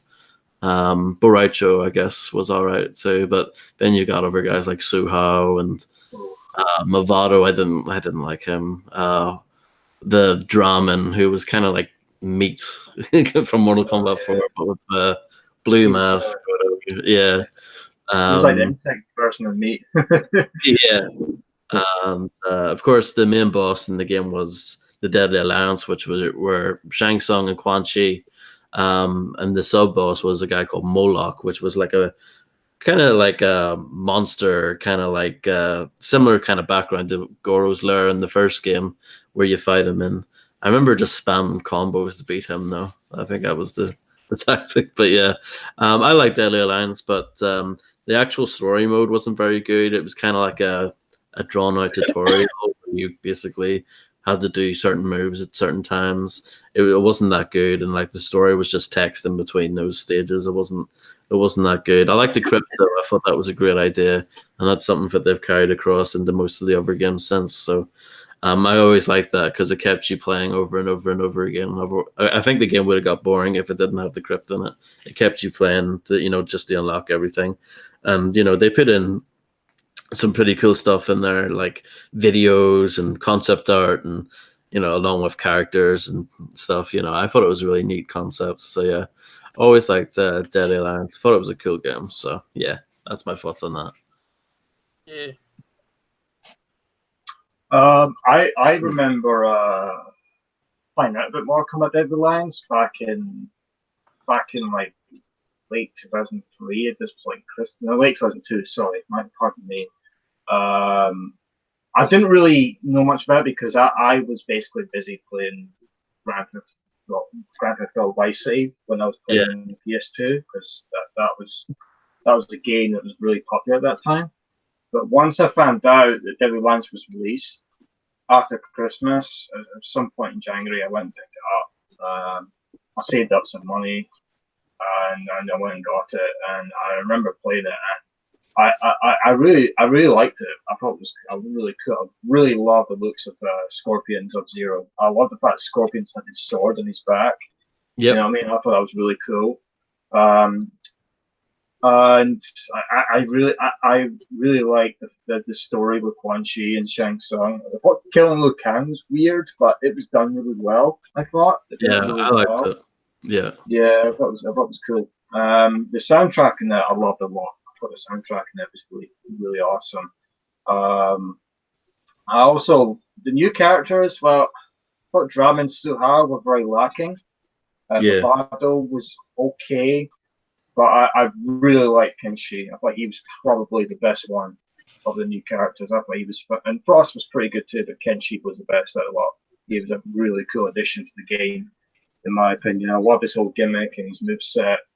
I thought he was really cool. So I like the fact, I like Cyrex in it as well, because I know Cyrex was, what I liked about Cyrex was he looked similar than they did to MK3. Yeah, he the did. same mask and everything. They didn't change him at all. I thought that was really, really well done. I thought Johnny Cage just looked quite odd. He had blonde hair. But wait a minute, why is his hair blonde? You know, I thought it was a bit weird. But he was good overall. I just thought he looked completely different. I didn't really care for the Conquest mode that much, but I loved the soundtrack on it. The soundtrack on it was cool. The crypt was cool. I really liked the crypt. And yeah, I liked it. I thought it was really cool. I liked the lines that they had with Shang Tsung Quan Shi. That was really good. The crypt took me forever to complete. Took me absolute forever. The Conquest mode was very easy, but the crypt took me ages and ages to complete. But once I got it completed, I really liked the look of it. I mean, Sub-Zero without a mask was okay, but when I remember unlocking the mask version, I thought he looked amazing. He looked cool. The ice arms and everything, I thought it looked awesome. I really like Jax looked pretty cool as well. He's like a marine version of Jax. I like that look a lot. Yes. I thought, in my opinion, the best new character was Kenshi. And I thought Scorpion looked awesome, man. He looked really cool. He looked like a badass. Yeah, I like the alternate costume for Scorpion as well, the flaming skull. Yeah, I love that too. And Shang Tsung and Quan Chi looked awesome there too. And I thought the soundtrack was really good. I thought the soundtrack at the stages were really cool. But yeah, it was a good game overall. Yeah, really good. I mean, they had a lot of old school characters in there mixed with the new ones. I thought that was interesting. Yeah. But part of me was like thinking what they're going to do for the next one. You know, what characters they're going to put for the next one. You know, how many new characters are going to put in the next one. You know, that's what got me thinking. And I love they had it on the menu, the history of Mortal Kombat video. That was cool. I love that. Yes, I love that too. Part. Yeah, I like that a lot. I thought that was really cool. That was dope. I remember watching that shit. I watched that loads of times when I first played. I kept playing it a lot when I was playing the game. It was really, really cool. Brought back memories. Sorry. When I popped into my head, another thing that kind of let the game down was that each character only had one fatality, and that was it. Like, that was disappointing. It meant that, you know, it got kind of repetitive really quickly, just doing the same fatality over and over again. There was no variation there. It was kind of a shame. And there was no, like, stage fatalities or anything either. Yeah. I did like Scorpion's fatality, though. That was sick. Oh, yeah. He spear through the head and pulls it off. Oh. It also, see that? It's sick. Yes, yeah. And yeah, most of the fatalities were pretty good, but it also has one of the worst fatalities ever, the Quan Chi head stretch. You know what I'm talking about? Oh, God. That was garbage. That was shocking. That was one of the worst fatalities ever. It might be the worst one ever. Yeah, I think so. It's so bad. I loved Reptile's one, but I didn't like Reptile's look at all. It didn't look like a crab version of a reptile. It was really not good. But his fatality was awesome. I love his fatality. It would have been okay if they made his alternate costume more like the human ninja. You know what I mean? That would have been okay. Yeah, they should have done that. That's what I did for Sub-Zero. You know what I mean? They gave them. I mean, I can remember when I unlocked Reptile's alternative costume. I was excited, but when I saw it, I was like, "What the fuck?" I was so disappointed with it. I was like, "What? It just looks the same." I was so disappointed with it. I was really. I felt let down at that point. Yeah, definitely. Yeah, man. I used to play Dead Alliance a lot. It came out my sophomore year of high school. I played that quite a bit back then. You played Dead Alliance? I played that when my homeboy had it for PS2 and he didn't like it, so he gave it to me. And I remember I like the Sub-Zero fatality when he rip through your back and pull out your spine. It'd be like a bloody skeleton. That shit was crazy. And I like the new characters. You know, like Murado and Kenshi. Those were cool. I don't remember the story, but like I played the game though. It was dope. Yeah. Kenshi's amazing, like Kyle said. He's one of Yeah, my Yeah, he's awesome. yeah, it was good. yeah. Now 2004, which is goddamn. That's probably one of my favorite years in gaming this ever. one. Yes, I it's love actually this my favorite year in gaming. Yeah. Oh my god, I never forget it. I was a senior in high school. Fucking around the same fucking month, I think, we get Grand Theft Auto San Andreas, Yep. Yeah. a game that I love, Def Jam Fight for New York, Yep. and Deception, Mortal Kombat Deception, man. Favorite year in gaming, man. One of my favorite years. Probably, like Ross said, probably my favorite, man. And there's other shit that came out that year, too. I can't really... SmackDown vs. Raw, I think. I love that, too. Yep. Hell yeah, man. Deception. I have the special edition joint that you get Mortal Kombat 1 and play Mortal Kombat 1. And it's like a documentary. We got all like the digitized actors come and they talk about the characters and stuff like that. It's really fucking dope. You can watch it on YouTube, I'm pretty sure. But we get some returning characters this time around. Sub-Zero looks dope as fuck. And it reminds me of like Skeletor and shit. Yeah. Not Skeletor, my bad. Shredder. Yeah. Shredder. Yeah. Dope as fuck, man. Melina's back. She looks fucking cool. Baraka, I love Baraka. Sindel, Tanya, Baraicho, Nightwolf. Ermac looks fucking dope in here. I love Ermac in here. Kind of like a female Raiden. Ashra, what's her name? Is it Ashra? Ashra, yeah. Yeah. Fucking Cobra looks like fucking Ken Masters. Yeah. Yeah, it does. Yeah. Scarlet, the zombie Liu Kang, fucking. Oh, this nigga's trash. Darius, is that his name? Yeah, he's trash. Yeah. Oh, Darius. Yeah, not very good. There's some other trash motherfuckers in there too. I can't really remember. But like some dude like Dairuz was wrong, I think. There you go. Oh, he's one of the worst ever, I think. Yeah. He got like a receding hairline and shit like that. That was weird. Strange character. God. Who's the old Utaro was okay. Utaro, he was alright. Shijinko. Yeah, Shijinko. He played Conquest That's the mode. guy you play in Awesome Conquest mode. Yeah, that was dope. Yeah, I love that. Deception is my favorite one on PS2. I would definitely say so. 3D era. Yeah. I love Deception. I feel like playing that shit now. The soundtrack on it is so good. It is. Even the jail cell soundtrack, it's so fucking grimy and dark and just, it's awesome. Really cool. I love the looks of Baraka and Melina in it as well. It's brilliant. It's perfect.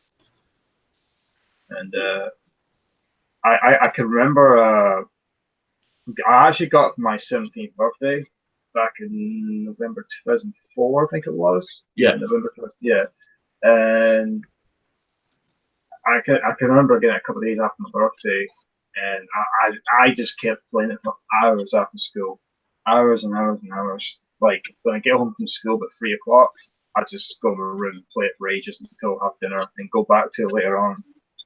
In the Conquest mode, do you know what I loved about the Conquest mode? It's just the soundtrack, the atmosphere to it. You get to see the monks and all that, and you get to go in the forest and the outworld realm, and you see old school reptile there. I love that. That was awesome. Really, really cool.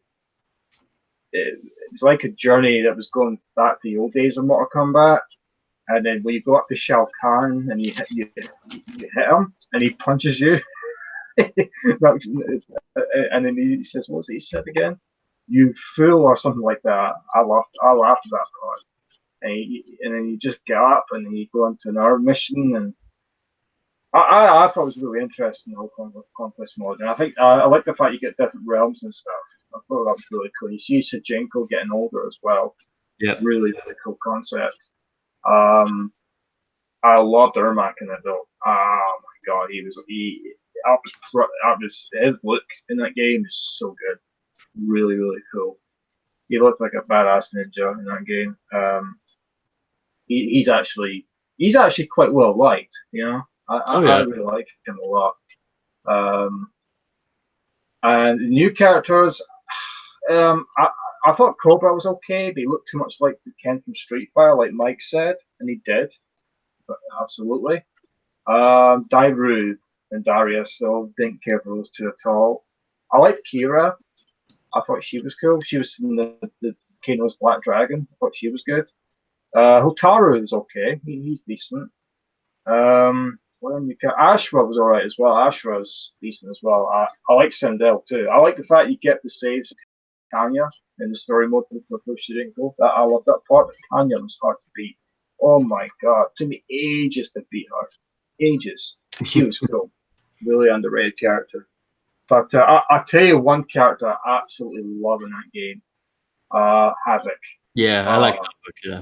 Fucking awesome character. I love that. I like his face. He just looked like a creepy, guy, a creepy skeleton-looking guy you see in a horror movie. You know what I mean? That's what he looked like. And then I love his whole personality. He snaps his own neck and he snaps his own body. Like he moves. It's crazy. Yeah, I really like it. He's scary. Yeah, he looks really scary too. You know what I mean?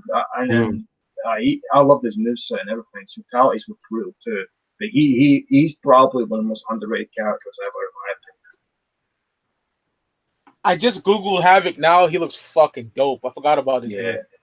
I hope he's at DLC, thank you, 11, but I don't have books for that, unfortunately. Yeah, he looks really cool. I remember him. Yeah. I think him and Reiko, two of the most underrated characters ever, in my humble opinion. I agree with that, because Reiku's like one of the only guys I like in MK4. So, like the newer guys. Same. Me too. Yeah. So, now we go to Armageddon 2006. I never forget this day. I seen this with my ex-girlfriend. Can I just quickly talk about Deception real quick? Yeah, go ahead. Yeah, just wanted to chime in and say I agree with what you guys said as far as like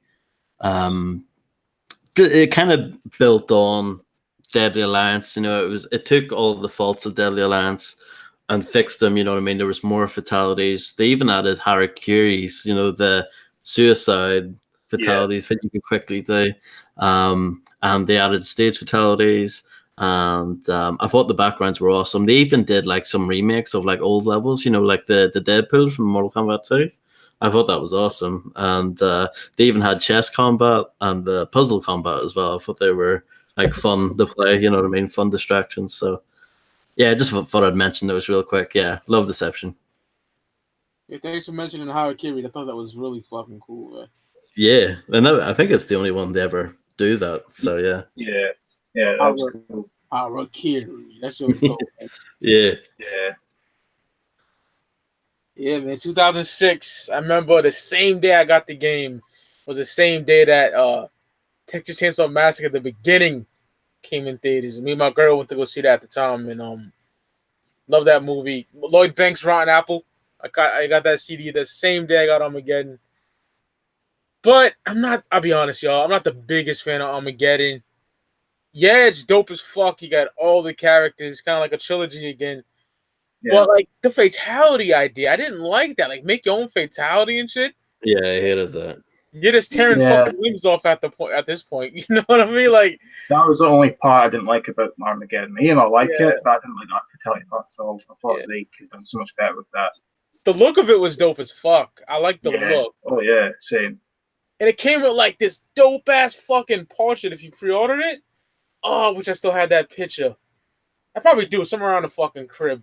But it was dope. It was like they give you a portrait at GameStop when you pre-order the game. But the look of it was dope as fuck. I haven't played it since I was in my 20s. I'm 33 right now, so I can't even tell y'all niggas about that game. You probably remember it more than I do. But yeah, man, it's not bad, but it's my least favorite on the PS2. I'm not really a big fan of Armageddon like that. But I'd rather play that than fucking Mortal Kombat DC. That shit, oh. Oh dear. Yeah. I remember picking up Armageddon before my work. this was when the day it came out, and I remember I got up in the morning and went out of the house about 9 in the morning, I think it was. I remember just going picking it up and being really stoked about it. I remember as soon as after I finished my work, I just went and played it, and I really liked the character selection a lot. I love the fact they did the same as the trilogy. They put MK4 and Deadly Lance in Section 1. I loved Reiko's new look in it. I just thought he looked badass. Really, really cool. I played him and Havoc a lot in that game, and I was really, really pleased with the character selection. And I really liked. I actually thought, even though I didn't like Kai and Jarek and Fujin in MK4, I thought they looked a lot better in Armageddon. They looked so much better than they did in MK4, in my humble opinion. Yeah, but I can remember. I thought it looked awesome, and I was really pleased with that. But the only negative about I love the Conquest mode, even though I didn't care for Taven that much. I thought the Conquest mode was cool. I really liked that, especially the fight with Reiko. I loved that part. But the fatalities were just really odd to me, and they still are. You know what I mean? When I played it a couple weeks ago, because I've been playing all the MK games lately because I'm so hyped for MK11. Oh, God, but I was really disappointed. I think the fatalities were very disappointing. You know what I mean? The create your own fatality thing just seemed really odd, you know? And the create your own fighter, cool concept, but you can only create one fighter and that's it. And I thought that was a bit disappointing because it had all the classic masks for the ninjas and all that. I thought that was a bit strange. I thought Smoke's look was a bit weird. He had the smoke arms and all that, and the red and white mask. I thought that was a bit strange. But his moveset was cool. Reptiles I like better than he did in MK4 and MK Deadly Lance a lot better. Yeah. I thought they did a good job with that. But overall, I thought the game was awesome. I just thought the fatalities could have been done so much better, and the crate fighters could have been better too. But I liked it overall. I just didn't really care. I also didn't really care for Taven and Dagon. But the story mode overall and the conquest mode was good. Really, really good. And also another thing as well, I thought, going back to Deception a little bit, even though the tires on Armageddon as well, I thought Sub-Zero's look was really odd. He looked like a Viking or something, you know what I mean, out of Game of Thrones. I thought that was strange. But it gave him something different, you know what I mean? But I thought it looked really strange. But overall, though, I thought it was a good game. I love the fact that it gave Scorpion MK4 look in that game too. I love that look of them. But it was a good game. It was really enjoyable. But I would say Deception was my favorite one out of the PS2 games, for me personally. I agree, y'all. Yep, I think we're all on the same page. Yeah. I didn't play much of Armageddon. Reason being, with living in the UK, at that time I had an Xbox only, and the Xbox version of Armageddon didn't come out over here. So I was kind of shit out of luck on that. I eventually played it later on the Wii, believe it or not. And but yeah, it was kind of like the 3D version of Trilogy. It was kind of like a good way of putting it. You know, it's great seeing all the characters all together, but you know, it just, you know, felt a little bit rushed, a little bit, you know, put together quickly. We didn't talk about Shaolin Monks. I just remember. Oh shit! Oh yeah. That's a good game. Yeah. My uncle and my little brothers played that more than me. I was too busy doing crazy shit back in like 2005. Getting head in the whip without crashing it. Nori. Yeah. Yeah, man, I don't know, dude. It's dope from what I've seen. Yeah. I can't really tell y'all nothing about it, really. That's probably the best like adventure type game MK ever far. did. I know that's not that much, but yeah. And to have Lu and Kung Lao be the main niggas, that's fire, man. That's fire. Yeah, and there's like loads of little dope touches and that. Like if you're like a big MK fan, there's really cool stuff in there. I didn't get to play much of it either because it was one of those ones I came too late. Because at the time, I was kind of like, oh, I don't really want that. You know, I want the typical one-on-one fighting. You know what I mean? I was kind of ignorant to it. You know what I mean? But I came to it later on and realized how cool it was. But yeah, I would love to see like a re-release of that. You know? Yeah, Shaolin Monk, and you can play Mortal Kombat 2 in there too. So yeah, so that's really cool. Yeah. Yeah. I quite like Shadow Monks. I thought it was a really good concept. I like the fact that Liu Kang come out together as a force. I thought that was really cool. It kind of at the time it reminded me of when they put Quan Chi and Shang Tsung together for some reason. I don't know why. But at the time, it kind of reminded me of that. It's like the Earth Realm version of that. But I thought it was really cool. I really liked the one when you play Kuma, you get to fight Reptile. That was my favorite part of the game. Yeah, and Reptile looked really cool. Yeah, I love that part a lot. And I thought the fact that at the end and sort of fight Shao Kahn, I thought it was really well done. And what I liked about it was a very old school Mortal Kombat. It was like a 90s game. The more better graphics. I mean, I thought it was really well done. Really good. And it was brutal as hell too. Really gruesome game. I like the forest mission as well. Before Kuma fights Reptile, I thought that was really fun. I liked it. I thought it was a really interesting game. I don't own it anymore, of course. I sold it years ago. I might pick up at some point. I might do it. We'll see it at a good price. But yeah, it's a good game, a solid game. Yeah. Definitely a million times better than the other two crappy adventure games they had. Yeah, you can tell we talked about early on.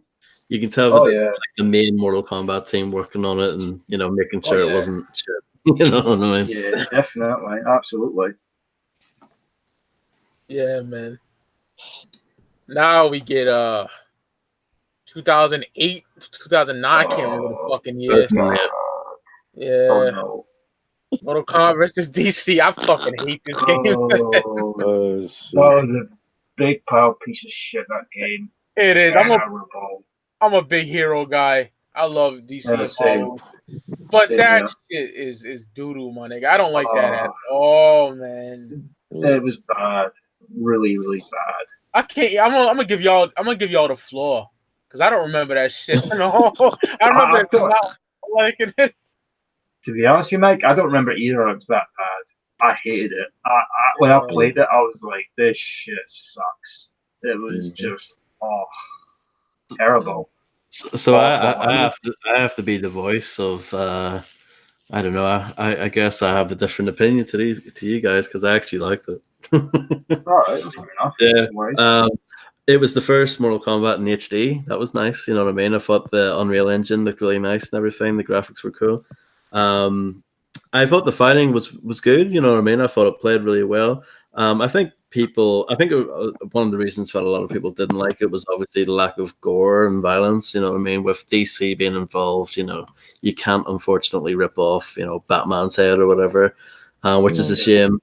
So as a result, like the fatalities and stuff like that were really lame. But I thought the actual gameplay was good. I thought the graphics were good.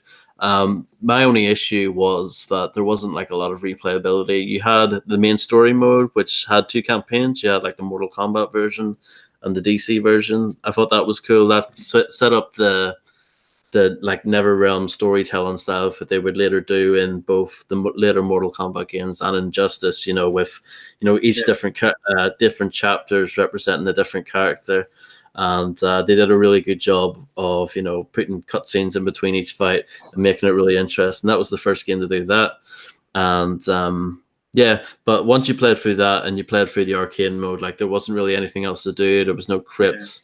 I played it a lot online, so maybe that's why I liked it. I have fond memories of playing it with friends, but I thought it was a good game. But it's not great by any means. I thought the roster was pretty small too. Like. I think it was like 10 characters each, so it wasn't like on each side, so it felt like pretty small roster. But I enjoyed it. I thought it was good for the time. But I liked Sonya's look, the marine look that she had. I liked that. That was the only part of the game I liked. I thought her look was cool. The breasts were humongous in that game. Yeah.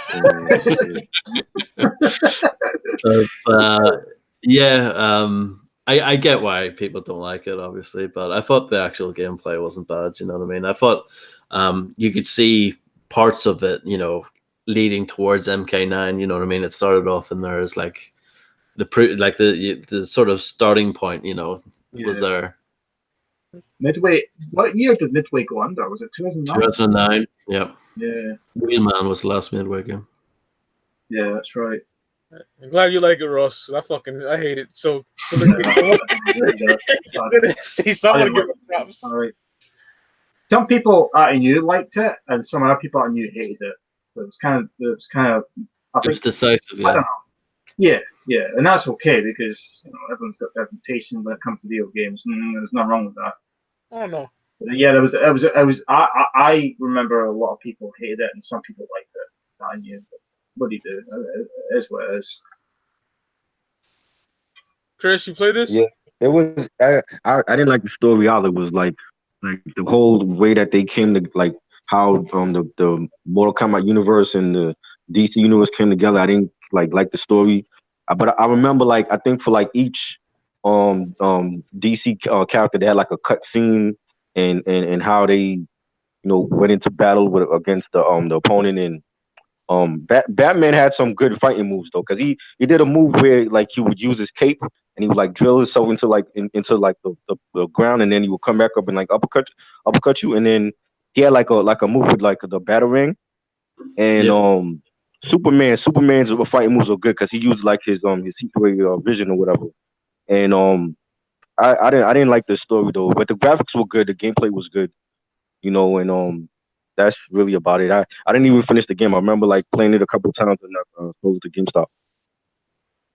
Yeah, still got it, but I can't play it no more because it's on the Xbox 360. That shit's like my door's jammed, but I don't give a fuck. Fuck that system, so I'm good.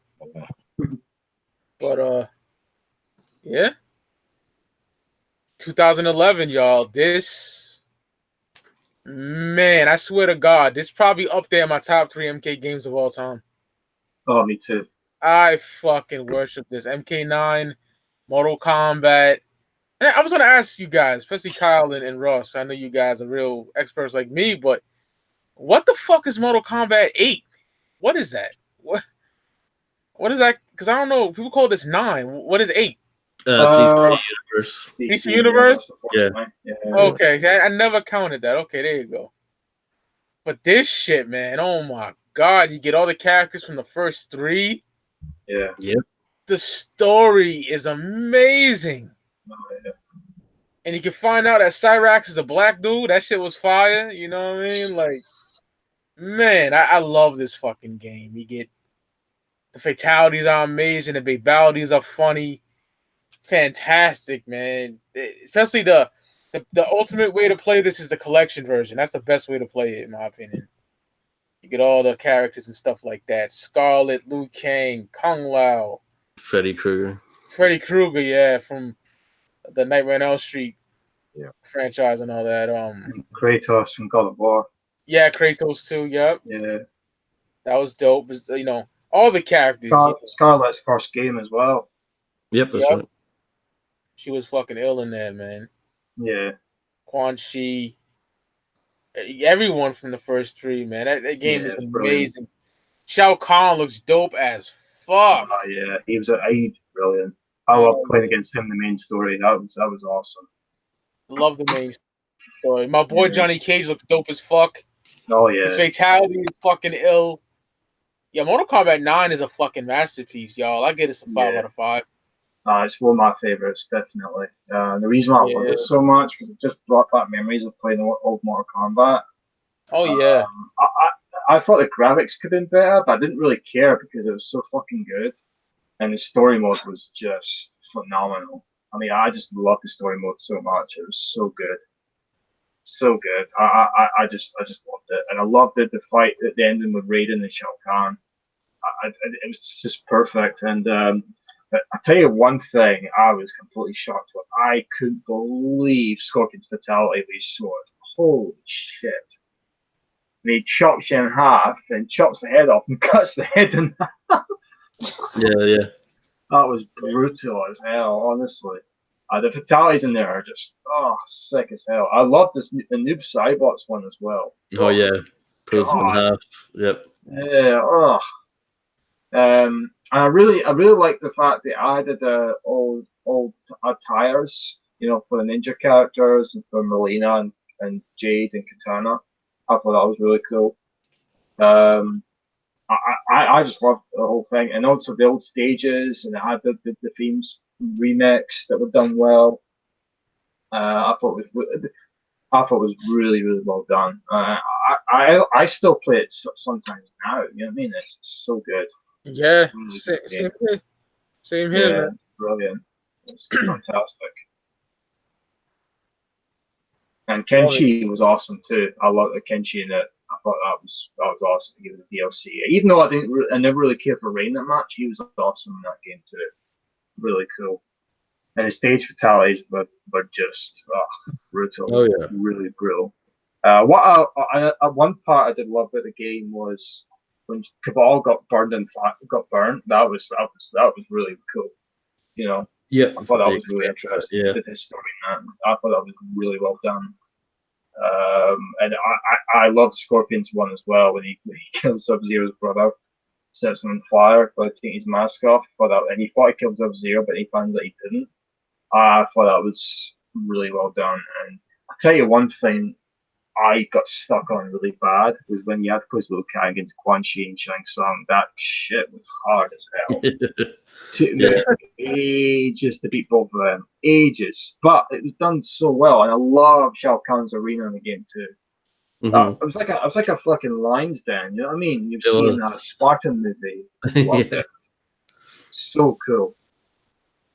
Shao Kahn was a machine as well. He was a machine in that game, and his moves were just sick with the hammer and everything. Oh my god, it was just well done. It was like they just wanted to make a Mortal Kombat game for hardcore fans that grew up with the old ones. That's what it felt like. It just felt like a nostalgic game being done perfect. You know what I mean? Yeah, really, really good. I love it. Oh yeah, I love it too. It was like they went back to basics. You know what I mean? They kind of It was no longer a 3D game. It was 3D graphics, but on a 2D plane. So it had that feel of like the first three, and it had the characters, the backgrounds from the first three games, which is like the perfect lineup, really. You know what I mean? Everyone's favorite characters. And love the fatalities, love the overall feel of the game. I thought was fantastic. A really good mix of like. Felt like a new game, but it felt, reminded me of the old games as well. It was like they balanced that perfectly. They even brought back the crypts as well, which was really good. Awesome. And I love the story mode. Thought it was excellent, And even if you're not a Mortal Kombat fan, like that made people in the Mortal Kombat fans that story mode. You know what I mean? That's how good it was. Oh yeah, definitely. Yeah, absolutely. Because it kind of explained things to people, like in a more kind of concentrated way, and I loved it. I thought the graphics were awesome, and you even had Dan Forden popping up Toasty. You know what I mean? They had all of that stuff. There was like a hidden reptile fight in there as well. Like they had so much cool stuff. I love the Noob Saibot's X-ray when he kicks you in the gut and you puke. Oh yeah, cool. The X-ray was brilliant. Yeah, brilliant. I love Smoke's look as well. The mask and the long hair. I thought it was a dope look. I didn't like the long hair, I have to admit. But you had the ultimate costume. Yeah, but I didn't like the long hair. I thought that would have been better for Rain. The one black hair, the purple mask. But Rain was cool in that too. Yeah, he did. Yeah. I remember Cyber Sub-Zero as well. Yeah. That was kind of weird, wasn't it? Yeah, that was strange. Yeah, that was weird. Yeah. I like the fact you get human versions of Cyrex and Sector. I love that. Oh yeah. That was dope. The fucking those X-rays, they make you hurt. That shit was like, ooh, you know what I mean? Absolutely. Yeah, definitely. And it was, it made the fights seem a lot more like anyone can do an X-ray. It's literally just pressing two buttons. You know what I mean? It made the game more accessible to people, and just love it. I agree with what you guys said earlier. I think it's probably top 3. You know what I mean? I think it was absolutely brilliant. So can't say anything wrong against it, really. Oh hell no! It was like Ed Boon's love letter to niggas like us. You know what I mean? Like. Yeah. Real fans, like amazing, though. Yeah, definitely. Yeah. Now, all the way fast forward to 2015, man. This what made me want to get PS fucking 4, man. You know what I mean? Yeah. This game, dogs. Oh my god. I love Mortal Kombat 10. Absolutely. I think it's a great game. Little discrepancies here and there, like only one I can really think of for me personally is even though I'm a horror movie buff, okay? It was fucking dope as fuck to see Leatherface in there and Jason and shit like that. That shit was amazing. Predator and all that, but I would like more MK characters. Hopefully they don't got nothing stupid this year around, you know what I mean? But it was amazing. I fucking love this game. I like this game a lot, man. You know, characters like Tremor and fucking who's shorty with the bugs and all that with the yellow skin. I forget. Oh, Deborah. Deborah, yeah, she's dope. Just a fucking great game. I was playing it recently to get hyped up for MK11, and I love this fucking game. That Kung Lao fatality. Oh my god, that shit is brutal, my nigga. That shit is brutal. Even when like MKX XL, like the ultimate version, that's dope. Goro, fucking dope. Wipes the blood on his fucking chest and. My boy Johnny Cage is back. All the alternate attires, amazing. I think this shit is fire, man. I love this game. Fatalities are really dope in here too. Yeah. Story mode dope. Definitely a solid game. I love it. I love it too. It was what I love about it is the story mode as well. I mean, the story mode started perfectly. I love the start of the story when we have Johnny Cage in the helicopter with Sonya and Kenshi, and Scorpion just comes in and chops all the guys' heads off.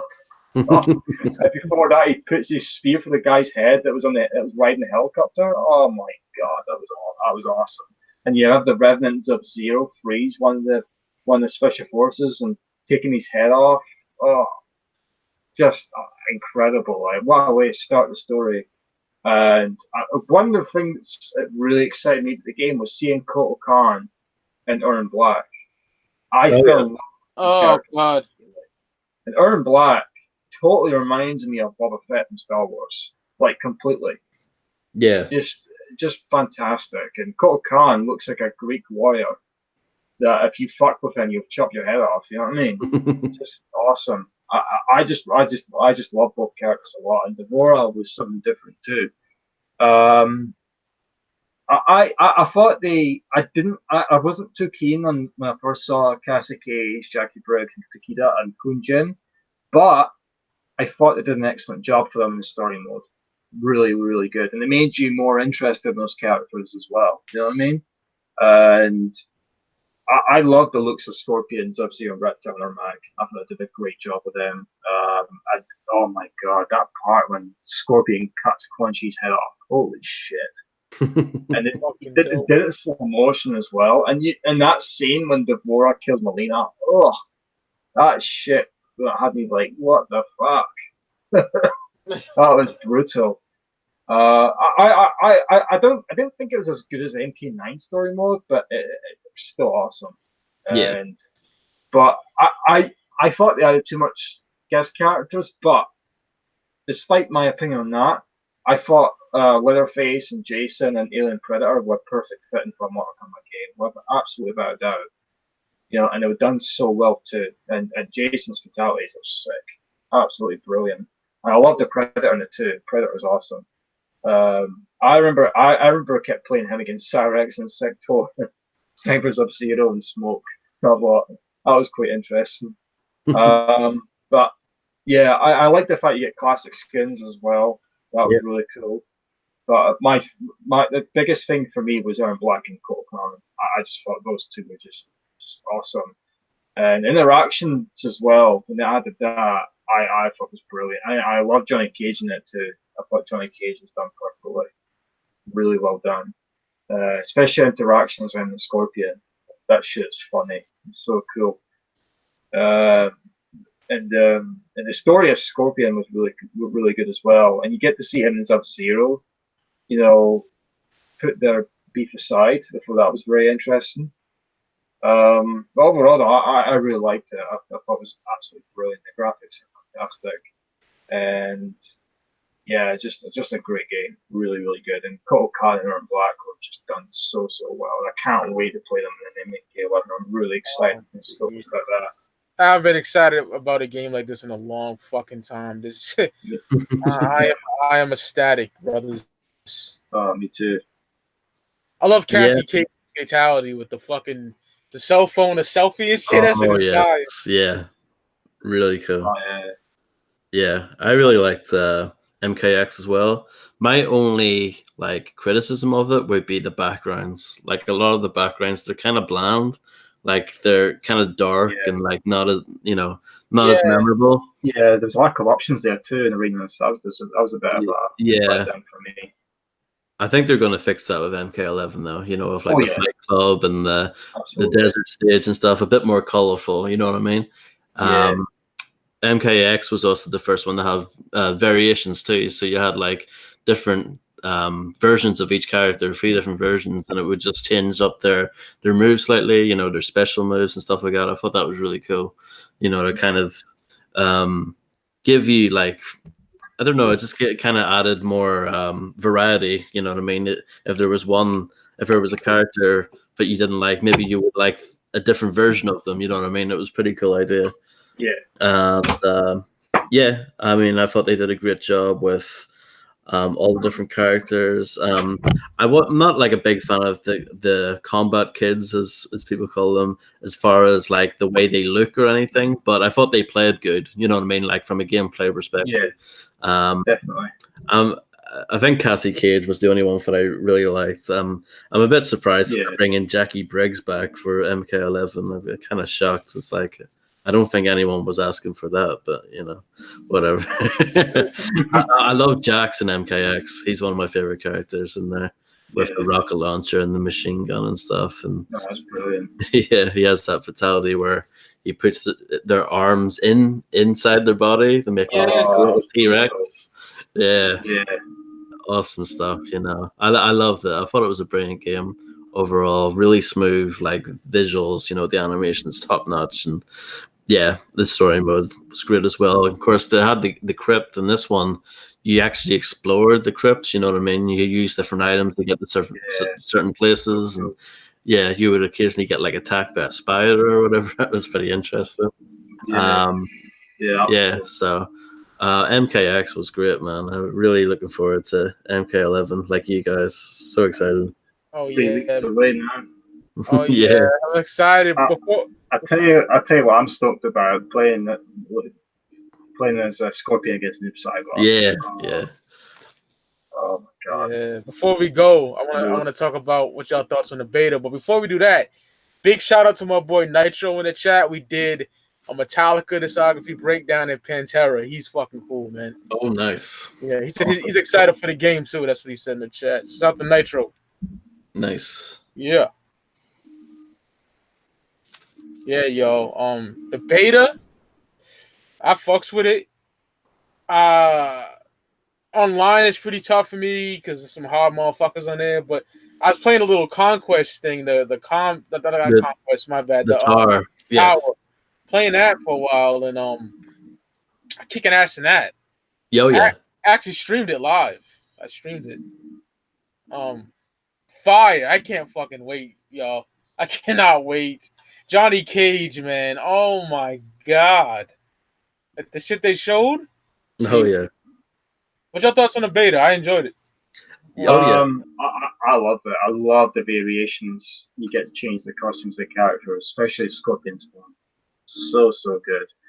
And I completely almost jumped off my seat when I did that brutality on Cabal with Scorpion when I took his head off. I actually jumped off my seat nearly and said, "Holy fucking shit!"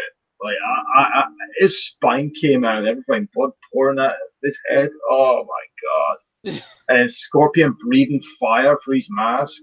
Oh, it's just it just got me even more hyped up for the game. You know what I mean? Mm-hmm. And I really love what they've done with Scarlet as well. She looks really amazing. Yeah, she does. She looks fucking dope. And that desert stage, I love it. It totally reminds me of a desert you'd see in an old Star Wars movie. Oh yeah, Tatooine. I just loved it. I love the look at it and everything. And I'm really excited for it. And I can't wait to play as Orin Black and Shao Kahn and Noob Saibot. And also, I'm so happy that Cabal and Baraka are both back in it too. Oh yeah, absolutely. Brilliant.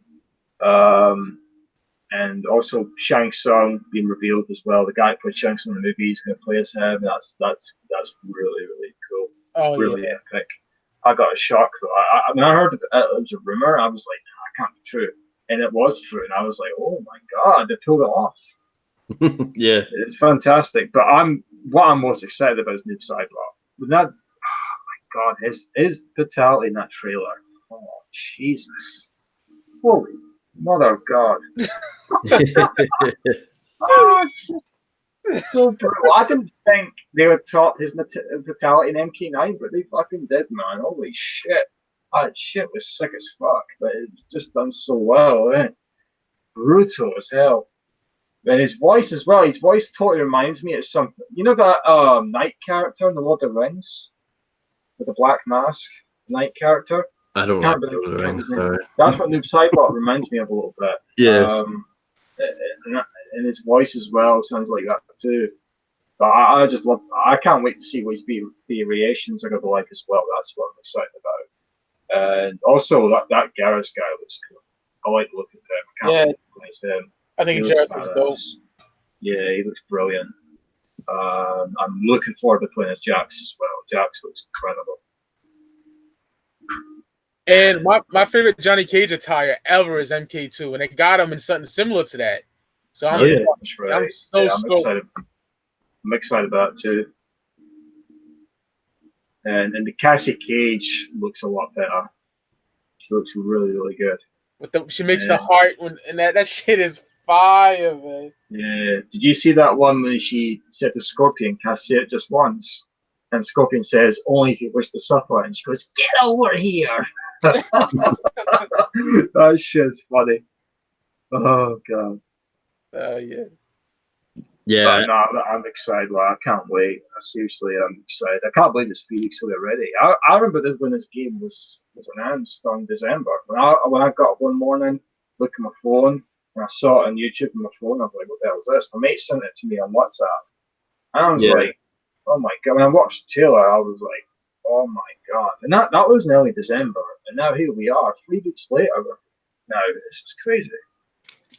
Yeah, because I remember E3 last year, like a lot of people expected it to be there, me included, and it wasn't there, and we were like, "Fuck," no Mortal Kombat, But it's kind of cool the way they've done it, but they didn't announce it until December because it means it's been like not a long wait. You know what I mean? It's been nice. Yeah. 4 months. It's not bad. Yeah, absolutely. And I love the beta too. Baraka is my favorite character in the beta. Oh, he looks amazing. Yeah, I love that fatality where he eats the brain at the end. Love it. That one is dope. Yeah, that's amazing. And I think they've done a really good job of Jade as well. I'm not typically a big Jade fan, but I think they've done a really good job of her in the new game. I think she's really cool. She looks brilliant. The only thing I don't like, maybe it's something I will grow to like, but I don't like the way when you play a Scorpion, you do the spear and he hits him right away with the sword. I don't like that. You know what I mean? I don't like that either. Because I like to do an uppercut after that. I know you're talking about. You should have. I like having the freedom. Mm-hmm. Yeah, I thought that was quite odd. You know what I mean? And also, he doesn't do the fire thing anymore either. I thought, wait a minute, what's that? I usually do that with the Scorpion. The fire when he raises his arms and the opponent goes on fire. Didn't have that for some reason. Maybe I'll have it in the main game. I don't know. Hopefully it will. I hope we can get the nigga with the get over here and hit him with an uppercut or a roundhouse or something like that. Yeah. I hope so, because that's one of his best moves. Because I don't know, it just feels too different of a change. You know what I mean? It's like a big difference. You know what I mean? It's weird, but apart from that. Really looking forward to the game. The only other thing that I'm like a little bit, I wouldn't say concerned about, it's just something I've noticed. I think the roster is maybe a little bit too similar to MKX. I don't know. It's like a lot of characters from MKX are in it, but it's not a bad thing. But at least they're bringing back like Baraka, Cabal, who's really fun in the beta too. The spin moves and all that. Yeah. and he has really good fatality as well. And Yeah. looking forward to seeing guys like Noob again, and you can't go wrong with like the classics like Jax and Liu Kang and Kung Lao always. So Kano as well. like Kano, I can't wait to see Kano. Play Kano. Very excited. It's a shame about the beta. Another thing, like me and Mike can't play with each other. You know what I mean? Like you can't play with your friends in the beta. You have to play with just random people. Oh. Yeah. Strange. Yeah, I played online once on it with Scorpion. Yeah. I won the first fight, and then the guy wanted a rematch, and I was like, okay, fair enough, and then he beat me. I'm like, oh god, so I went back to the tower. Yeah. But How no, long it was cool. How long do we keep the beta? I think first. Yeah. So we've got a few more days of it. That's good. Yeah. So, and it's just enough, you know what I mean? It's like 5 characters, 3 backgrounds, you know what I mean? It's like the perfect little taster. Yeah, definitely. This is gonna be a. Go ahead, Kyle. My bad. Go ahead, Kyle. Sorry. I like the nightclub background as well. Oh yeah, the Fight Club. Yeah, it's really cool. Really cool. No Sub-Zero in the beta. It's kind of weird, isn't it? Yeah, that's what my little brother Jordan said today. He was in a party with me yesterday. Yeah. We got a classic under our belt, yo. This was amazing. I really enjoyed this. I enjoyed it me too. Yeah, it was awesome. I'm gonna call it a day, get something to eat, and it's been a couple hours. So absolutely. But anytime, Kyle, you're welcome to come back, talk about some metal and shit or whatever. I know that'd be good. You fuck with some grimy hip hop too, so that's great. Yeah, that'll be good. Maybe you and Steven will do something about Mob Deep or something like that. I'm down. Oh yeah, I'm down, brother. All right, chat. Thanks for coming. Thank you, Kyle, so much, brother. Thanks, Ross. Thank you, man. It was a pleasure to be here. Hell yeah. Really enjoyed this. You're a funny motherfucker too, man. You have me dying about the Baraka shit and Shiva and all that. the Annihilation. Oh my god. Oh, all right, gentlemen. See y'all on the flip side. Peace. Have a good one. Take care. Bye. Peace.